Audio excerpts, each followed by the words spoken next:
1 minute. 2013 से company है, 9000 2001 2050 certified company है। कॉर्पोरेट उसकी हेड ऑफिस है रॉयल प्लेटिनम पालनपुर। सेकंड जो हमारी फैक्ट्री है वो सचिन जीआईडीसी में है। दो फैक्ट्री है 16,000 स्क्वायर फीट की।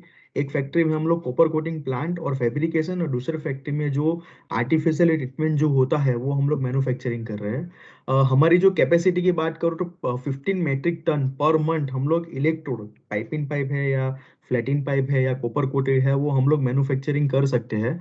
और ये GCM ground conductive improve material जो आर्टिफिशियल ट्रीटमेंट है वो 1000 मेट्रिक टन पर मंथ हम लोग मैन्युफैक्चरिंग कर सकते हैं।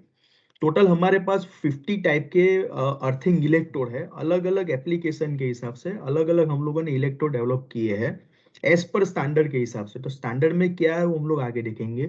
सेकंड जो है, आपने देखा होगा कि एक इलेक्ट्रोड अलग अलग सॉइल में डालोगे तो अलग अलग वैल्यू आती है। तो वो हिसाब से हम लोगों ने अलग अलग जीसीएम मॉडल डेवलप की है, ग्राउंड कंडक्टिव इम्प्रूव मटेरियल। और सेकेंडली हमारे पास है लाइटिंग एरेस्टर है। टोटल 4 से 5 टाइप से हमारे पास लाइटिंग एरेस्टर है। दूसरा है कि widely quality product in government एक्रेंस। गुजरात गवर्नमेंट में हम लोग अप्रूवल वेंडर है, जैसे जेटको है। सेकंड है यूएल सीयूएल एंड सीयूएल में भी हम लोग लिस्टेड है।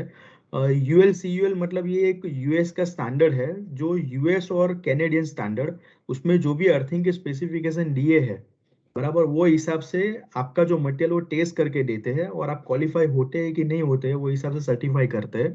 फ्रेंड्स, मैं आपको इसमें बता दूं कि टोटल 22 ही कंपनी यूएल लिस्टेड है ऑल ओवर इंडिया में, क्योंकि इसके जो क्राइटेरिया है वो बहुत स्ट्रिक्ट है।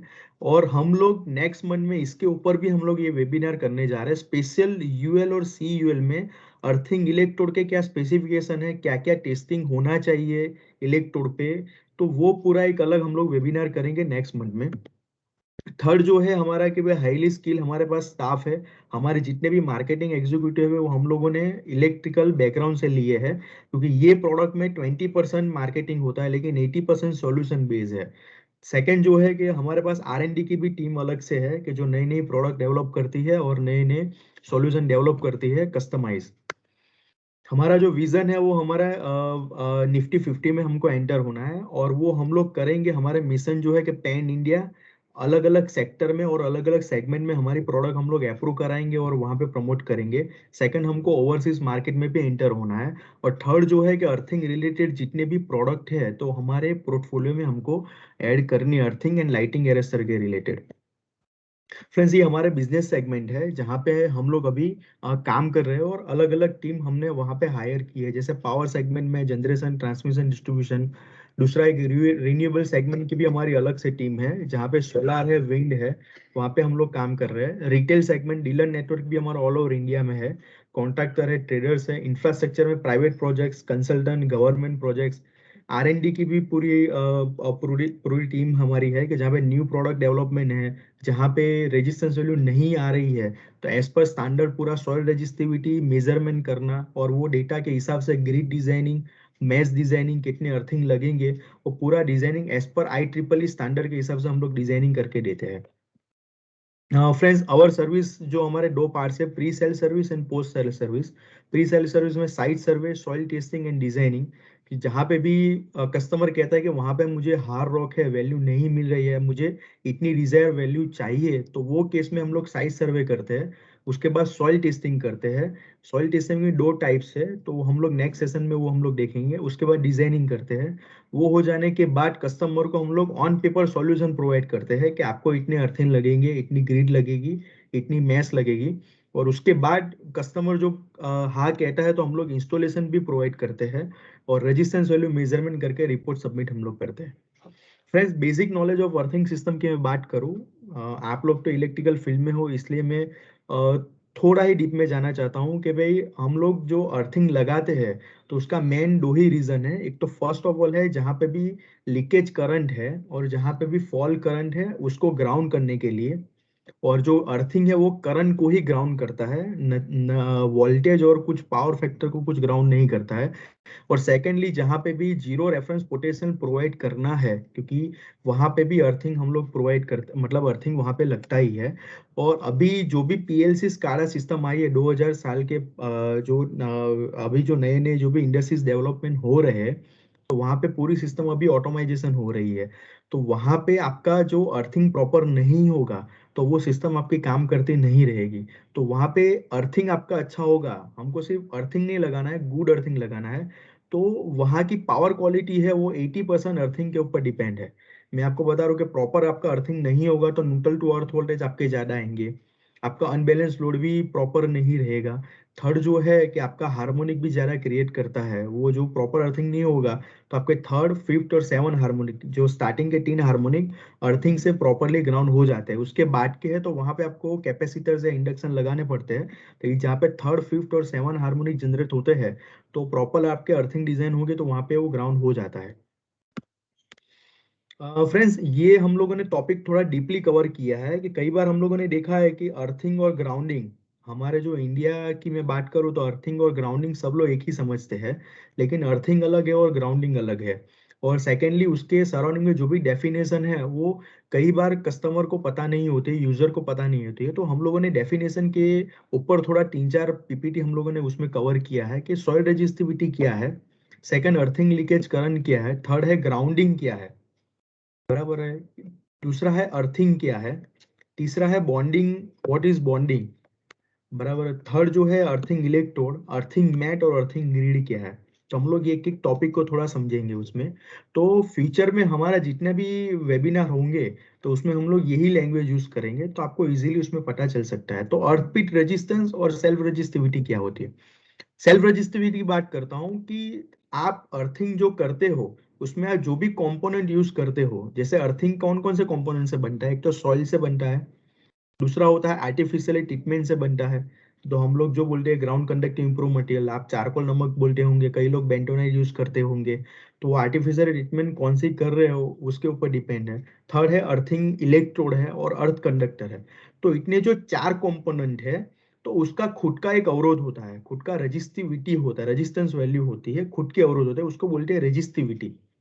जैसे सॉइल की रेजिस्टिविटी होती है, जैसे जीसीएम जो हम लोग आर्टिफिशियली ट्रीटमेंट कर उसकी भी रेजिस्टिविटी होती है। तो सेल्फ रेजिस्टिविटी जितनी कम होगी उतना आपको अर्थिंग रेजिस्टेंस वैल्यू आपको ज्यादा मिलेगा। तो आप एक चीज ध्यान रखिए कि आप जो भी अर्थिंग सिस्टम मतलब जो भी अर्थिंग इक्विपमेंट है, वहां से आप स्ट्रिप कनेक्ट करते हो, वहां पे वेल्डिंग करते हो, केबल है, स्ट्रिप है या कंडक्टर जो भी यूज करते हो, और अर्थिंग जो पीठ के ऊपर जा रही है, तो वहां तक की पूरी जो सिस्टम आई उसको अर्थिंग सिस्टम बोलते हैं। तो वहां पे आप कोई भी कंपोनेंट यूज करते हो, तो उसकी खुद की सेल्फ रजिस्टिविटी कम से कम होनी चाहिए, तो उसको बोलते हैं सेल्फ रजिस्टिविटी। और अर्थक्वेक रेजिस्टेंस वैल्यू, तो हमारे जो 4 कंपोनेंट जो बने हैं, तो उसका वो टोटल जो वैल्यू जो होता है रेजिस्टिविटी, उसको बोलते हैं रेजिस्टेंस वैल्यू। जो रेजिस्टिविटी जो है वो ओम पर सेंटीमीटर या ओम पर मीटर के ऊपर मेजरमेंट होती है, जब रेजिस्टेंस वैल्यू, अर्थक्वेक की रेजिस्टेंस वैल्यू वो मेजर होता है ओम ओनली फॉर। और जितना भी रेजिस्टेंस वैल्यू कम से कम अर्थिंग का होगा, तब तक आपको जीरो पोटेंशियल, उतना जितना जीरो से अंडर होगा तो उतना आपको जीरो पोटेंशियल डेवलप होगा। और जीरो पोटेंशियल डेवलप होगा तो आपको रेजिस्टेंस वैल्यू भी कम से कम आपको मिलेगी। तो ये दो डिफरेंस है रेजिस्टिविटी और रेजिस्टेंस वैल्यू के ऊपर। दूसरा है grounding, earthing and bonding. Friends, ये तीनों दिन में बहुत बड़ा डिफरेंस है। फर्स्ट ऑफ ऑल ये ग्राउंडिंग क्या है। फ्रेंड्स, आप जब भी कोई भी लाइव पार्ट्स को अर्थ कर रहे हो, मतलब लो कंडक्टिव पार्ट के थ्रू उसको ग्राउंड कर रहे हो, बराबर है, तो उसको बोलते हैं ग्राउंडिंग। मतलब ग्राउंडिंग में लाइव पार्ट्स कौन से हुए, जैसे एक न्यूट्रल अर्थिंग जो हुआ, आप जो भी न्यूट्रल का जो भी अर्थिंग कर रहे हो, तो उसको अर्थिंग नहीं बोलते हैं, उसको ग्राउंडिंग बोलते हैं। वो लाइव पार्ट्स होता है, क्योंकि वहां पे कुछ भी फॉल्ट है तो डायरेक्ट वो ग्राउंड होगा। सेकंड है लाइटिंग एरेस्टर। जो लाइटिंग एरेस्टर के भी जो भी आप अर्थ कर रहे हो, लाइटिंग एरेस्टर भी अर्थ कर रहे हो, उसको बोलते हैं ग्राउंडिंग। तो ये सब लाइव पार्ट्स हुए। सेकंड नहीं होता है कि आपकी सिस्टम अर्थिंग। सिस्टम मतलब आप जो इलेक्ट्रॉनिक्स कंपोनेंट के जो पीसीबी में डायरेक्ट अर्थिंग कर रहे हो, अर्थ कर रहे हो, उसको भी बोलते हैं ग्राउंडिंग। तो आप आउट ऑफ इंडिया के कोई भी आप स्टैंडर्ड पढ़ लीजिए, कोई भी वीडियो यूट्यूब पे भी देख लीजिए, तो वो लोग यही लैंग्वेज यूज कर रहे हैं कि ये एक प्लांट मेरा है, उसमें मेरे को कितने ग्राउंडिंग करने हैं और मेरे को कितने अर्थिंग करने हैं। ग्राउंडिंग मतलब जो भी लाइव पार्ट्स होगा उसको हम लोग अर्थ करते हैं, उसको ग्राउंडिंग कहते हैं। और जो भी अभी हम लोग देखेंगे कि अर्थिंग क्या है, तो जितने भी डेड पार्ट है उसको हम लोग जो भी लो पार्ट क्रिएट करते हैं, लो पार्ट क्रिएट मतलब जो भी स्ट्रिप यूज करेंगे, जो भी कॉपर कंडक्टर यूज करेंगे, और उसको हम लोग अर्थिंग इलेक्ट्रोड से जो जॉइंट करते हैं, उसको बोलते हैं अर्थिंग सिस्टम। डेड पार्ट क्या हुए कि जो रनिंग सिस्टम में एक्टिव नहीं होते हैं, जैसे मोटर की बॉडी। मोटर की बॉडी जब नॉर्मल कंडीशन में होगी तो उसमें कोई भी करंट, फॉल करंट, उसमें लीकेज करंट है वो फ्लो नहीं होगा। लेकिन जब भी एब नॉर्मल कंडीशन फ्लो होती है, जैसे मोटर का इंसुलेशन निकल गया, तो बॉडी मोटर के बॉडी के साथ टच होने वाला है, तो बॉडी में से फ्लो होगा, तो वो हुआ आपका डेड पार्ट हुआ। सेकंड है आपकी, जो आप देखोगे सेकंड इमेज में, कि आप जो घर में एमसीबी की जो पैनल बॉडी है, तो जितने भी बॉडी अर्थिंग आप करते हो उसको बोलते हैं अर्थिंग सिस्टम। तो वो जो भी एनक्लोजर को या पैनल बॉडी को जो भी अर्थ करते हैं उसको बोलते हैं अर्थिंग सिस्टम। तो ये आपके हुए ग्राउंडिंग और ये अर्थिंग, ये दोनों की एक मेन बड़ी एक डिफरेंस चीज है। दूसरा बोलते हैं बॉन्डिंग। आपने देखा होगा कि आपने साइड पे भी देखा होगा कि आप बोलते हो कि भाई जॉइंट बराबर करी दो, गुजराती में क्या ना, आप जॉइंट बराबर करी दो, बराबर वहां पे वेल्डिंग आप प्रॉपर कर लीजिए, कनेक्शन बराबर कर लीजिए, बराबर। तो ये आप जो कनेक्शन बोल रहे हो, वेल्ड कर रहे हो कोई भी पार्ट को, उसको बोलते हैं बॉन्डिंग। आपका प्रॉपर बॉन्डिंग नहीं होगा तो वहां पे पोटेंशियल डिफरेंस आपको नहीं मिलेगा, तो उसके कारण आपको रेजिस्टेंस वैल्यू भी आपकी सिस्टम की ज्यादा मिलेगी। तो आपका जितना बॉन्डिंग ज्यादा होगा, एकदम टाइट होगा, एयर टाइट होगा, वहां पे आपको रेजिस्टेंस वैल्यू भी अच्छी मिलेगी, और जो पोटेंशियल जो डिफरेंस है वो भी आपको अच्छे से अच्छा मिलेगा। तो शॉकिंग लगने के चांस बहुत से कम है। तो आपको ज्वाइनिंग जो है, बॉन्डिंग कौन कौन से टाइप के होते हैं, वो भी हम लोग आगे के सेशन में पूरे कवर करने वाले हैं। तो ये है ग्राउंडिंग, अर्थिंग एंड बॉन्डिंग। तो अभी आप एक थोड़ा ख्याल रखिएगा, मोटर के बॉडी में भी आप अर्थिंग कर रहे हो, बॉडी में अर्थिंग कर रहे हो, तो जहां पे भी आप लग लगा रहे हो या आप स्ट्रिप लगा रहे हो, तो आप उसको बोलिए कि आप प्रॉपर बॉन्डिंग होना चाहिए वहां पे। नहीं तो क्या होगा, प्रॉपर बॉन्डिंग नहीं होगा, जो जो भी फॉल्ट करंट आएगा या लीकेज करंट आएगा तो स्पार्क होगा, तो उसके कारण आपका जो है लीकेज या फॉल करंट प्रॉपर ग्राउंड नहीं होगा, अर्थिंग नहीं होगा, तो आपको रेजिस्टेंस वैल्यू भी मिलेगी और ज्यादा मिलेगी, और उसके कारण आपके जो भी प्रोटेक्शन सिस्टम है वो प्रॉपर वर्क नहीं करेंगे। तो ये बॉन्डिंग टाइट होना जरूरी है। दूसरा है एक अर्थिंग ग्रिड है। फ्रेंड्स, अर्थिंग ग्रिड क्या होती है कि एज पर आई एस स्टैंडर्ड, IS 3043 2018 नया जो स्टैंडर्ड आया है, वो हिसाब से मैं बात करूँ ना, कि जब आपको एक अर्थ पिट आप कर रहे हो और आपको डिजायर रेजिस्टेंस वैल्यू नहीं मिल रही है, तो आपको मल्टीपल अर्थिंग करने पड़ते हैं। और ये मल्टीपल अर्थिंग को आपको एक उसको इंटरकनेक्टेड आपको कनेक्शन करना पड़ता है। जैसे आपने 10 अर्थिंग किया, तो इंटरकनेक्शन आपको करना पड़ता है, और रेजिस्टेंस वैल्यू उसको मेजरमेंट करना करता है। तो ये आप जो इंटरकनेक्शन जो कर रहे हो उसको बोलते हैं अर्थिंग ग्रिड। जैसे आपने देखा होगा, सब सेशन की बात करो तो सब सेशन में क्या होता है, जितने भी बॉडी अर्थिंग होते हैं तो उसको पूरे इंटरकनेक्टेड कर देते हैं। जैसे वीसीबी के बॉडी अर्थिंग, ट्रांसफार्मर के बॉडी अर्थिंग है, बड़ा स्ट्रक्चर के बॉडी अर्थिंग है, तो उसको इंटरकनेक्टेड उसको कनेक्शन कर देते हैं, बॉन्डिंग कर देते हैं, तो उसको बोलते हैं अर्थिंग ग्रिडिंग, ग्रिड सिस्टम बोलते हैं। फ्रेंड्स, आपने देखा होगा, आप फैक्ट्री भी होती है, कोई भी प्लांट भी डेवलप होता है, तो उसमें भी ऐसा ही होता है, कंसल्टेंट वो डिजाइन करता है कि जितने भी बॉडी अर्थिंग है तो उसको एक साथ उसको ग्रिड कर दीजिए। तो उसके कारण क्या होगा कि आपको ग्रिड की रेजिस्टेंस वैल्यू कम मिलेगी। सेकंड क्या होता है कि आपने 10 अर्थिंग ग्रिड किया है, तो बाई चांस एक अर्थिंग की रेजिस्टेंस वैल्यू भी बढ़ गई, बराबर है, तो ये ग्रिड में होगा तो ऑल ओवर ग्रिड ग्रिड की जो रेजिस्टेंस वैल्यू में इतना इफेक्ट नहीं होगा। दूसरा क्या है कि बाई चांस एक अर्थिंग आपके इक्विपमेंट से डिस्कनेक्टेड भी हो गया, आपका जो वहां पे कुछ जेसीबी लग गई या कोई लेबर से वो पूरा डिस्कनेक्ट हो गया, तो बाकी के जो ग्रिड में होंगे वो आपको ये पूरा प्रोटेक्शन देंगे। तो जितना आपकी ग्रिड ज्यादा होगी उतनी रेजिस्टेंस वैल्यू कम मिलेगी, उतना आपका फॉल करंट कैपेसिटी जो अर्थपिट का है वो आपका वो बढ़ेगा, और उतनी आपको लाइफ मिलेगी।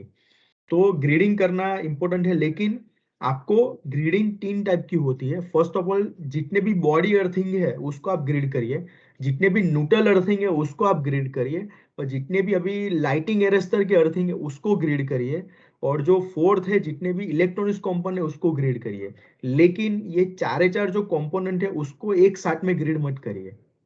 नहीं तो क्या होगा कि लाइटिंग एरेस्टर में कोई भी लाइटनिंग गिरी, बराबर, और उसके साथ जो बॉडी अर्थिंग होगा तो वहां पे भी इंडक्शन होगा, क्रिएट होगा, और वहां पे भी करंट फ्लो हो सकता है, तो आपके अदर जो इक्विपमेंट है वो भी डैमेज हो सकते हैं।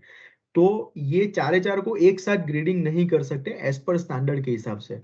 और दूसरा ये पॉइंट है कि आप लाइटिंग एरेस्टर के जो भी आप ग्रेडिंग कर रहे हो, लाइटिंग एरेस्टर जो भी आपने लगाए हैं उसके अर्थिंग को आप ग्रेड कर रहे हो, तो वो अर्थिंग की जो ग्रेडिंग है और अर्थपिट है वो आपके जो बॉडी अर्थिंग है या न्यूट्रल अर्थिंग है या इलेक्ट्रॉनिक्स अर्थिंग है उससे पूरा अलग होना चाहिए।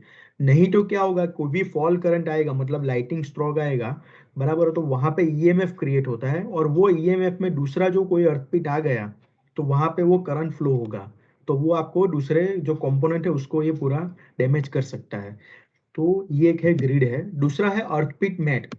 ये मैट कहाँ पे यूज होती है? I triple E standard 82,030 page number 30, उसमें सेक्शन नंबर 9.1 उसमें डिस्क्राइब किया गया है कि जहां पे भी आपने ग्रेडिंग की, वैल्यू आपकी डिजायर रेजिस्टेंस वैल्यू मेंटेन नहीं होती है, बराबर, तो आपको अलग से एक ग्रिड बनानी पड़ती है। वो होती है आइडर 50/6 की मेटल की स्ट्रिप होती है, आइडर आपका 38 mm वाला या 40 mm वाला सॉलिड रोड ब्राइट बार का होता है। आपने देखा होगा, ये राइट साइड में पूरा मैंने ड्राइंग दिखाया गया है कि जहाँ आपने देखा होगा जहाँ पे सबसेशन है 66 केवी के सबसेशन है, 220 है, 400 है, तो वो लोग क्या कर रहे हैं कि ग्रिड तो कर रहे हैं, लेकिन जहाँ पे 66 केवी के जो सबसेशन होते हैं वहां पे 50/6 की वो अलग से एक मैश करते हैं, सरफेस में 300 mm या 400 mm के नीचे डिप करके वो मैट लगाते हैं, और उसको आर्टिफिशियली ट्रीटमेंट करके वो मैट को ग्रिड के साथ कनेक्ट कर देते हैं। तो उसके कारण क्या होगा, रजिस्टिविटी डाउन होगी, रेजिस्टेंस वैल्यू डाउन होगा। और दूसरा एक फायदा क्या होगा कि जो भी फॉल करंट आएगा सबसेशन में उसका जो स्ट्रोक वो ज्यादा होता है, मतलब करंट मैग्नीट्यूड ज्यादा होते हैं। तो ये मैट आप लगाओगे तो सरफेस एरिया बढ़ेगा, तो करंट डेप्रिसिएशन प्रॉपर होगा, तो हीट ज्यादा क्रिएट नहीं होगी। तो मैट लगाने का एक फायदा है। दूसरा है कि जहां पे भी आपकी रेजिस्टेंस वैल्यू, मतलब सॉइल रेजिस्टिविटी वैल्यू, वो 200 ओम पर मीटर से ज्यादा है, तो वहां पे आप जब आई ट्रिपल ई स्टैंडर्ड के हिसाब से डिजाइन करोगे तो वहां पे आप 24/24 इंच की आप ये ग्रिड वहां पे प्रोवाइड करके उसको, ये मैट प्रोवाइड करके वहां पे ग्रिड के साथ कनेक्ट कर सकते हो। तो जहाँ पे भी हार रॉक है, हार रॉकी एरिया है, वहाँ पे भी कई कंसल्टेंट हैं या कई हम लोग जहाँ पे डिजाइन कर रहे हैं, तो वहाँ पे हम लोग ये मैट का यूज कर रहे हैं ग्रिड के साथ कनेक्ट करने के लिए। तो ये मैट और ग्रिड दोनों चीज अलग है। वो ग्रिड की डिजाइन है वो आपकी सरफेस सॉइल रेजिस्टिविटी के ऊपर डिपेंड है। उसका थंब रूल नहीं है कि भाई इतने बाय इतने की ही ग्रिड होनी चाहिए, उससे कम नहीं होनी चाहिए, उससे ज्यादा नहीं होनी चाहिए। जब आपके पास सरफेस सॉइल रेजिस्टिविटी का रेता आता है उसके ऊपर से आप डिजाइन कर सकते हो मुझे को कितनी कितनी ग्रिड लगानी है, कितने बाय कितने की। अभी अभी तक जो भी इंडस्ट्रीज जो आ रही थी वो ऑटोमाइजेशन नहीं हुई थी। अभी जो भी इंडस्ट्रीज 2000 के साल के बाद जो आई है, 2001 2002 में, तो वो धीरे धीरे पूरा ऑटोमाइजेशन इंडस्ट्रीज हो रहा है। तो अभी हमको सिर्फ अर्थिंग की जरूरत नहीं, हमको गुड अर्थिंग की जरूरत है। तो आपने देखा होगा कि भाई इंडस्ट्रीज 4.0 अभी मार्केट में आ रही है। तो एज पर 4.0 मार्केट रिव्यू की मैं बात करूं, तो जो ये जो प्रोजेक्टेड ग्रोथ है वो 116.14 बिलियन डॉलर है 2021 में। वो अभी 2028 में 337.10 बिलियन डॉलर हो जाने वाला है। एज पर CAGR ग्रोथ की बात करो 16.4% पर ईयर का ये पूरा ऑटोमाइजेशन का ग्रोथ हो रहा है। और अभी इंडियन गवर्नमेंट अभी जो उनका जो प्रोजेक्शन है कि 2025 में उसको यूएसडी 5 ट्रिलियन हमको ये पूरा जो ये पूरा इकोनॉमी हमको बनाना है, और मेक इन इंडिया में। तो ये एक पूरा एक डेटा हम लोगों ने, ये CAGR का हम लोगों ने एक पूरा सर्च किया था कि हमको गुड अर्थिंग की जरूरत है। तो आपने देखा होगा कि 2017 और 2028 में ये पूरा एनालिसिस किया था CAGR में। तो आप देख रहे हो कि भाई बाय वर्टिकल कौन कौन सी इंडस्ट्रीज अभी ऑटोमाइजेशन हो रही है, जैसे मैन्युफैक्चरिंग सेटअप है। अभी जो भी मैन्युफैक्चरिंग में जो भी प्रोडक्ट बन रही है तो उनका एक एम होता है कि लो लेबर कॉस्ट में ही हमारी प्रोडक्ट पूरी डेवलप हो जाए और फास्ट डेवलप हो जाए। तो ये मैन्युफैक्चरिंग सेगमेंट है, एनर्जी एंड यूटिलिटीज है, ऑटोमेटिव है, ऑयल एंड गैस है, बराबर, इलेक्ट्रॉनिक्स एंड कंज्यूमर गुड्स है, ट्रांसपोर्टेशन है, तो ये सब चीज अभी ऑटोमाइजेशन पीएलसी स्काडा पे अभी जा रही है। मतलब अभी आईओटी भी एक अभी आया है, इंटरनेट ऑफ थिंकिंग, के आप घर बैठे ही पूरा इंडस्ट्रीज में आप देख सकते हो या उसको कंट्रोलिंग कर सकते हो। आप घर में भी हो तो स्विचेस भी अभी ऑटोमाइजेशन हो गई कि आप घर पे बेड पे बैठे ही बैठे आप पंखा भी, फैन भी ऑन कर सकते हो। तो ये पूरी आईओटी सिस्टम है। तो जितने भी इलेक्ट्रॉनिक्स कंपोनेंट आने वाले हैं तो वहां पे आपको अच्छा अर्थिंग चाहिए, क्योंकि आपका प्रॉपर अर्थिंग नहीं होगा तो आपके जो भी जो कार्ड है, इलेक्ट्रॉनिक्स कार्ड, वो आपके उड़ते जाएंगे। तो ये एक पूरे एक डेटा है कि ये पूरा अभी ऑटोमाइजेशन पूरा हो रहा है। अभी आपने देखा होगा कि जब आप अर्थिंग परचेज कर रहे हो या डिजाइनिंग कर रहे हो तो आपके पास कई एक चैलेंजेस होते हैं कि आपको लो प्राइस में चाहिए। आपको दूसरा एक होता है कि 50 माइक्रोन लूँ या 250 माइक्रोन लूँ, एक दूसरा एक क्वेश्चन होता है। दूसरा होता है कि no need to design, just install earthing electrode, के मुझे डिजाइन की ही क्यों जरूरत है, मैं डायरेक्ट ही अर्थिंग इंस्टॉल में कर दूं। दूसरा होता है कि मैं पाइप वाला अर्थिंग लूँ, सॉलिड रोड वाला लूँ, पाइप इन पाइप लूँ या कन्वेंशनल अर्थिंग लूँ। एक होता है प्लेट अर्थिंग लूँ, दूसरा होता है सॉल्ट वाला लूँ, बेंटोनाइट वाला लूँ या केमिकल अर्थिंग लूँ। तो ये सब एक क्वेरी होती है। तो इसका एक ही जवाब है कि only for standard. Friends, standard क्या है कि एक बायर और एक जो मैन्युफैक्चरर है या ट्रेडर्स है, तो उसके बीच में एक ब्रिज क्रिएट करता है। कि बायर को चाहिए कि मुझे लाइफ अच्छी होनी चाहिए, मुझे रेजिस्टेंस वैल्यू कम से कम मिलनी चाहिए, मैं अर्थिंग की हो या ग्राउंडिंग की हो, बराबर है, और लो कॉस्ट में मिलनी चाहिए और हाई टेक्नोलॉजी मिलनी चाहिए। अभी जो भी मैन्युफैक्चर है तो वो क्या करते हैं, जैसे 10-12 मैन्युफैक्चर है तो एक मैन्युफैक्चर प्लेट वाला लेके आया, पाइप वाला लेके आया, बराबर, एक पाइप इन पाइप वाला लेके आया, एक सीआई वाला लेके आया। तो जो यूजर है वो कौन से टेक्नोलॉजी पे ट्रस्ट करे कि मुझे ये मैं टेक्नोलॉजी यूज करूंगा तो मुझे ये वैल्यू मिल जाएगी, तो उसके लिए एक स्टैंडर्ड है। तो फ्रेंड्स, कहने का मतलब जो भी हम भी ईटीपी अर्थिंग है या कोई भी प्रोडक्ट डेवलप हम लोग कर रहे हैं अर्थिंग में, तो हम लोग ये स्टैंडर्ड को फॉलो कर रहे हैं जो ऑल ओवर वर्ल्ड में उसको सब कंपनी फॉलो कर रही है। तो वो कौन से स्टैंडर्ड है। और सेकेंडली, आप जब भी अर्थिंग परचेस करो तो ये स्टैंडर्ड को ही रेफरल लेके आप परचेस करिए। तो कौन कौन से स्टैंडर्ड है, फर्स्ट ऑफ ऑल ये IC standard, international electro technical commissioning, इस फीस का स्टैंडर्ड है। उसमें आपको बोलो आईसी 62561 डैश वन जो है वो लाइटिंग एरेस्टर का है, बराबर। ये 62561 जो सीरीज है पूरी लाइटिंग प्रोटेक्शन सिस्टम की है। उसमें डैश वन है वो लाइटिंग एरेस्टर का है, डैश टू है वो अर्थिंग इलेक्ट्रोड का है, ओनली फॉर इलेक्ट्रोड, कि आपको इलेक्ट्रोड कैसा यूज करना है, कितना डायमीटर होनी चाहिए, कितनी लेंथ होनी चाहिए, कौन सा कोटिंग होना चाहिए, कोटिंग की माइक्रोन कितना होना चाहिए, ये तो सब हो गया। दूसरा है कि उसको टेस्टिंग, कौन कौन से टेस्टिंग उसके सामने करने हैं और उसके रिजल्ट कितने होने चाहिए। तो ये सब आईसी 62561-2 में दिया गया है। सेकंड है आईसी 62561-7, मतलब जो हम लोग आर्टिफिशियली ट्रीटमेंट यूज कर रहे हैं, अभी मैं केमिकल की बात नहीं कर रहा हूँ, चारकोल नमक की भी नहीं बात कर रहा हूँ।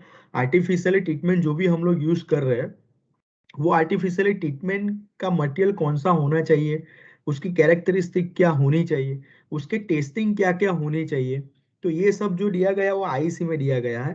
फ्रेंड्स, इंडिया इंडिया की मैं बात करूँ तो इंडिया में 50% से ऊपर की जो भी इंडस्ट्रीज है, प्राइवेट समझिए या भी गवर्नमेंट जो भी सेगमेंट है, वे धीरे धीरे वो आईसी को फॉलो करना भी चालू कर दी है। तो उनके जो भी टेंडर होते हैं तो उसमें वो मेंशन होता है कि अर्थिंग इलेक्ट्रोड एज पर आईसी 62561-2 के हिसाब से, आर्टिफिशियल ट्रीटमेंट है तो एज पर आईसी 62561-7 के हिसाब से। तो ये एक है। फ्रेंड्स, अभी इसके डीप में क्या क्या दिया है कि भाई इलेक्ट्रोड की बात करो तो कौन कौन से टेस्ट है, तो हमारा 3 तारीख को एक वेबिनार है, उसमें हम लोग कवर करने वाले हैं। दूसरा हमारा एक स्टैंडर्ड है I triple E standard, institute of electrical and electronics engineering, USA का स्टैंडर्ड है। फ्रेंड्स, ये स्टैंडर्ड कहाँ पे यूज होता है, जहां पे आपको सबसेशन डिजाइनिंग करना है। जीआईएस सबसेशन है, गैस इंसुलेशन सबसेशन है, एआईएस सबसेशन है, 66 केवी, मतलब 11, 66, 132, 220, 400, 765, जो अभी पावर ग्रिड जो डेवलप कर रहा है। तो इतने जो बड़े सबसेशन जो है, वहां पे आपको अर्थिंग डिजाइनिंग करनी है। तो वो earthing designing 99.9% all over India में आई ट्रिपल ई स्टैंडर्ड के हिसाब से ही होती है। कोई भी कंसल्ट आप समझिए, जो भी कंसल्टेंट फॉर्म है या कोई भी अर्थिंग जो फॉर्म डिजाइन करके देती है मैन्युफैक्चरर है, वो एज पर आई ट्रिपल ई स्टैंडर्ड के हिसाब से ही दिया है। उसमें मैं आपको थोड़ा ओवरवर्ड दूं कि भाई ग्रिड कौन सी लेनी है, उसमें कंडक्टर कितना होना चाहिए, मैस कितनी देनी है, बराबर है। तो उसका साइज कितना होना चाहिए, सॉइल रेजिस्टिविटी कितने से कितने तक होनी चाहिए, कैसे सॉइल रेजिस्टिविटी उसको मेजरमेंट करे, बराबर है। तो उसकी रेजिस्टेंस वैल्यू कितनी आनी चाहिए, तो ये सब IEEE स्टैंडर्ड में दिया गया है। दूसरा है IS स्टैंडर्ड। फ्रेंड्स, IS 3043 अभी तक 1989 में ही था, लेकिन अभी नया उसका 2016 में एक ड्राफ्ट आया था और 2018 में नया स्टैंडर्ड पूरा डेवलप किया है। फ्रेंड्स, जो 1989 वाला जो स्टैंडर्ड था उसमें ये जो केमिकल वाले जो अर्थिंग है, अर्थिंग NSU मटेरियल वो नहीं था। लेकिन 2018 में IS ने भी उसमें मेंशन किया है आर्टिफिशियली ट्रीटमेंट, आप केमिकल ट्रीटमेंट आप कर सकते हो। उसको केमिकल की जगह वो लोग बोल रहे हैं अर्थ NHU मटेरियल, बराबर। तो IS में भी पूरा उसमें बाइफरकेशन किया हुआ है कि आपको इलेक्ट्रोड कौन सा यूज करने हैं, डायामीटर है, उसकी लेंथ है, पैरेलल अर्थिंग कितने करने होंगे, उसकी रेजिस्टेंस वैल्यू कितनी होगी, सॉइल रेजिस्टिविटी का उसमें डेटा है। थर्ड जो है उसमें एक बड़ा एक डेटा है कि भाई आप जो आर्टिफिशियल ट्रीटमेंट कर रहे हो तो कितने एरिया में आपको करना चाहिए, और आपने जो किया है वो कितने एरिया तक सॉइल की रेजिस्टिविटी कम करते हैं। दूसरा एक उसमें स्टैंडर्ड में मेंशन किया है कि आपको जब भी जो आपके एग्जिस्टिंग अर्थिंग है उसकी रेजिस्टेंस वैल्यू ज्यादा आ रही है लेकिन उसको कम करना है, तो प्री आर्टिफिशियल ट्रीटमेंट भी कैसे करना है, तो वो भी पूरा IS रिवाइज किया है गवर्नमेंट ने, इंडियन स्टैंडर्ड। तो उसमें वो पूरा मेंशन किया है। दूसरा है UL स्टैंडर्ड, अनरिटेबल लेबोरेटरी। ये एक है US का ही स्टैंडर्ड है, 100 साल पुरानी एक लैब है, UL एक लैब है, और वो लैब ने अपना खुद का स्टैंडर्ड डेवलप किया है। और ये स्टैंडर्ड पूरा IEC, IEEE और IS से पूरा अलग है। उसमें जो टेस्टिंग दिए गए हैं वो तीनों तीन स्टैंडर्ड में नहीं दिए गए हैं। उसकी मेथड भी पूरी अलग है, उसका जो कोटिंग थिकनेस का जो भी जो डेटा है वो भी पूरा अलग है। दूसरा एक CBIP है जो सेंट्रल गवर्नमेंट की बॉडी है, central board of irrigation and power है। ये स्टैंडर्ड एक्चुअली IEC और IEEE के हिसाब से ही पूरा ये बनाया गया है। और दूसरा है, आपने तो ये मैंने सब बोल दिया कि इलेक्ट्रोड इतना होना चाहिए, लेंथ इतनी होनी चाहिए, कोटिंग इतना होना चाहिए, केमिकल की जो भी आप आर्टिफिशियल ट्रीटमेंट कर रहे हो तो ये टेस्टिंग करना चाहिए। लेकिन हम लोग जो भी टेस्टिंग करते हैं उसके लिए भी एक स्टैंडर्ड फॉलो कर रहे हैं, वो standard ASTM, American society for testing and materials. Friends, जो कोई स्टैंडर्ड ऐसा बोल रहा है कि भाई आप जो आर्टिफिशियल ट्रीटमेंट कर रहे हो उसकी वैल्यू 0.12 ओम मीटर होनी चाहिए, तो वो स्टैंडर्ड में दे दिया कि हाँ 0.12 ओम मीटर होनी चाहिए, लेकिन उसको टेस्ट कैसे करना है, तो उसमें ASTM स्टैंडर्ड IEC में भी मेंशन ऑलरेडी किया है। तो हम लोग जो भी टेस्टिंग कर रहे हैं वो ASTM के हिसाब से ही हम लोग ये टेस्टिंग कर रहे हैं, और लैब में भी करवा रहा है तो लैब वाले भी ASTM के हिसाब से ही ये पूरा कर रहे हैं। तो फ्रेंड्स, ये पूरा ओवरव्यू था कि हमारी जो भी प्रोडक्ट हम लोग फ्यूचर में आपके साथ बिजनेस करें तो हम लोग जो भी डिस्कस करेंगे, तो और ये हमारे जितने भी मार्च तक का वेबिनार है तो बेस्ड ऑन ये स्टैंडर्ड के रेफरल के हिसाब से ही पूरा हम लोगों ने ये बनाया हुआ है। फ्रेंड्स, अभी मैंने एक पॉइंट बोला था कि why body earthing resistance value कम से कम होनी चाहिए। तो उसका एक मैंने सिंपल एक कैलकुलेशन दिया है, एकदम सिंपल है। कि एक समझो कि एक आपकी एक मोटर है 10 HP की, बराबर है। 10 HP की मोटर है, उसमें इनपुट जो आ रहा है RYB और न्यूट्रल अर्थिंग आ रहा है, न्यूट्रल आ रहा है।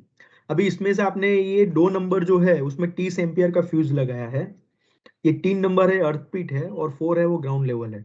फ्रेंड्स, आपको पता है कि R से Y 440 आएंगे, Y से B भी 440, B से R भी 440। न्यूट्रल की मैं बात करूँ, R से न्यूट्रल 230 और 230 आएगा। अभी मैं आपको केस नंबर 1 की मैं बात करूं कि एज पर Ohm's law I is equal to V/R, बराबर। अभी 10 HP की मोटर रहेगी, 3 फेज 400 वोल्ट सप्लाई में, तो 30 एम्पियर का उसमें फ्यूज लगा हुआ है। अभी समझो आपने जो मोटर की बॉडी अर्थिंग है उसकी रेजिस्टेंस वैल्यू 20 ओम आ रही है, 20 ओम। तो फेज की मैं बात करूं तो V divided by two R, मतलब 230 डिवाइडेड बाई टू 20, तो 11.5 एम्पियर उसमें बॉडी में से फ्लो होगा। लेकिन आप समझ रहे हो कि 11.5 प्लस 10 HP मोटर है तो उसका खुद का भी करंट होगा, मतलब सारा 60 HP।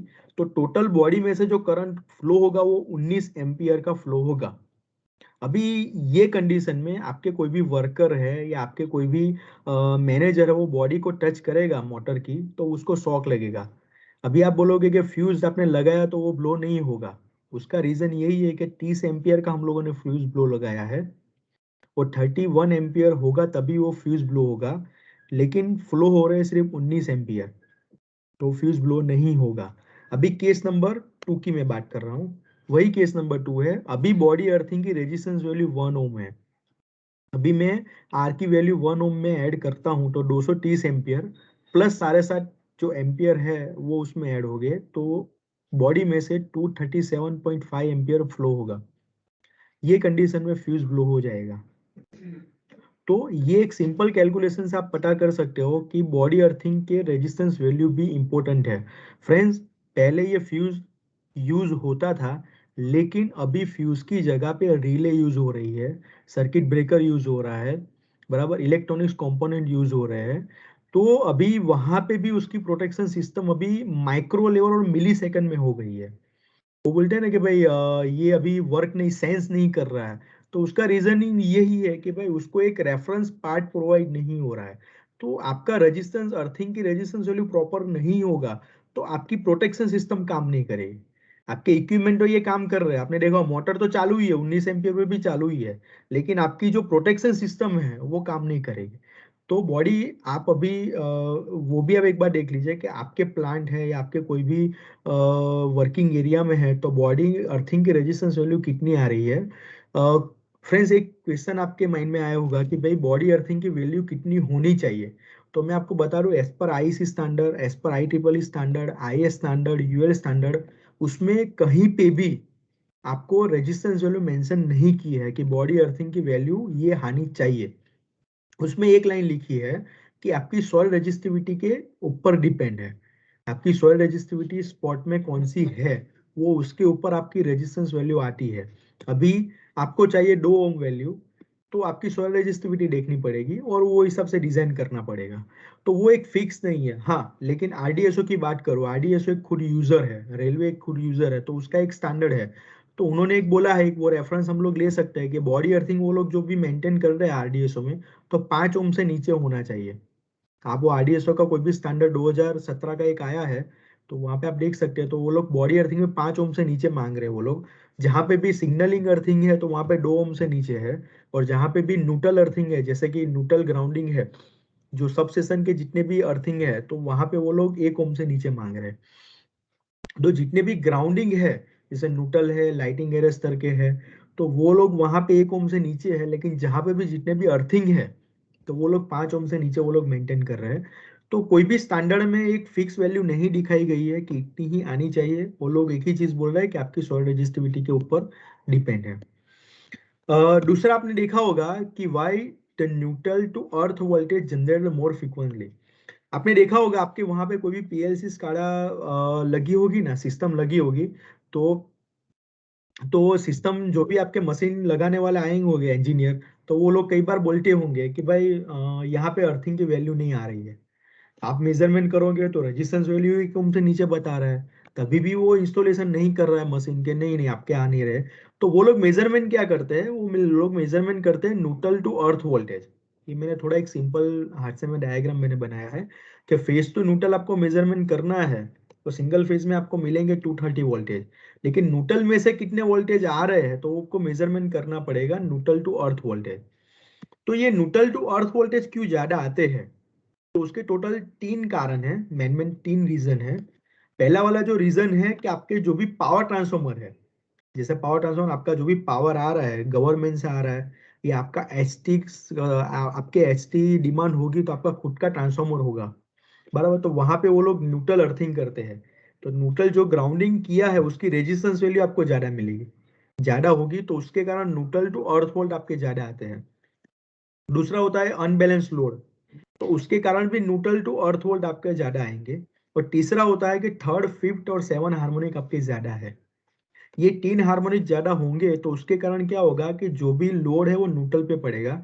तो आपने देखा होगा कई बार कि न्यूट्रल का जो केबल है वो गर्म होता है, कि ये बहुत गर्म हो जाता है केबल, तो आप केबल की साइज बढ़ाते हो, लेकिन ऐसा नहीं होता है। थर्ड, फिफ्थ और सेवन ये हार्मोनिक कहाँ से क्रिएट होते हैं, जो भी अभी ऑटोमाइजेशन सीएनसी मशीन आ रहे हैं, जैकार्ड आ रहे हैं, तो वहां पे सब कार्ड यूज हो रहा है, पीएलसी स्काडा आ रहा है। तो जहाँ पे भी इलेक्ट्रॉनिक्स कंपोनेंट है वहां पे हार्मोनिक आपके ज्यादा आपके वहां पे जनरेट होंगे। तो हार्मोनिक को प्रॉपरली आपको ग्राउंड करना जरूरी है। तो थर्ड फिफ्थ सेवन हार्मोनिक ज्यादा हो गए तो वहां पे आपको जो न्यूट्रल टू अर्थ वोल्ट है आपको ज्यादा दिखेगा। तो अभी न्यूट्रल टू अर्थ वोल्ट आपको कम करने के लिए कई लोग क्या करते हैं, जैसे हम लोग सूरत में अभी है तो सूरत में अभी जो भी डायमंड के जो भी नए नए जो इक्विपमेंट आ रहे हैं तो वो पूरे ऑटोमाइजेशन होते हैं। तो कई कस्टमर हमारे पास अर्थिंग लेके जाते हैं, वो लोग क्या करते हैं बॉडी अर्थिंग में लगा देते हैं, मशीन वाले आते हैं मेजरमेंट करते हैं और हमको कंप्लेन करते हैं कि आपका अर्थिंग फेल हो गया है। तो वो लोग क्या कर दूसरा अर्थिंग लगाता है वो भी बॉडी में लगा तभी बोल रहे हैं कि आपका दूसरा अर्थिंग भी फेल हो गया। बॉडी अर्थिंग में आप प्योर कॉपर के भी लगाओगे 100 अर्थिंग, बराबर है, तो अभी आपकी वैल्यू न्यूट्रल से अर्थ वोल्ट है वो आपको ज्यादा मिलने वाली है। तो वो कैसे मिलेगी और उसको कैसे कम कर सकते हैं, तो मैंने एक एग्जांपल लिया है। जैसे आपने देखा होगा ये पावर सिस्टम है आपकी, तो वहां पे स्टार कनेक्शन होगा, तो ये एक आपका न्यूट्रल जो है वो ग्राउंडिंग किया हुआ है, बराबर है। तो आपके जो लाइन टू लाइन वोल्टेज है वो तो आपको मिलेंगे 440, बराबर। जो लाइन टू अर्थ वोल्टेज है न्यूट्रल है वो आपको मिलेगा 230। अभी एज पर Ohm's law E is equal to I R, E equal to potential है, I is equal to current है, R is equal to earth resistance है।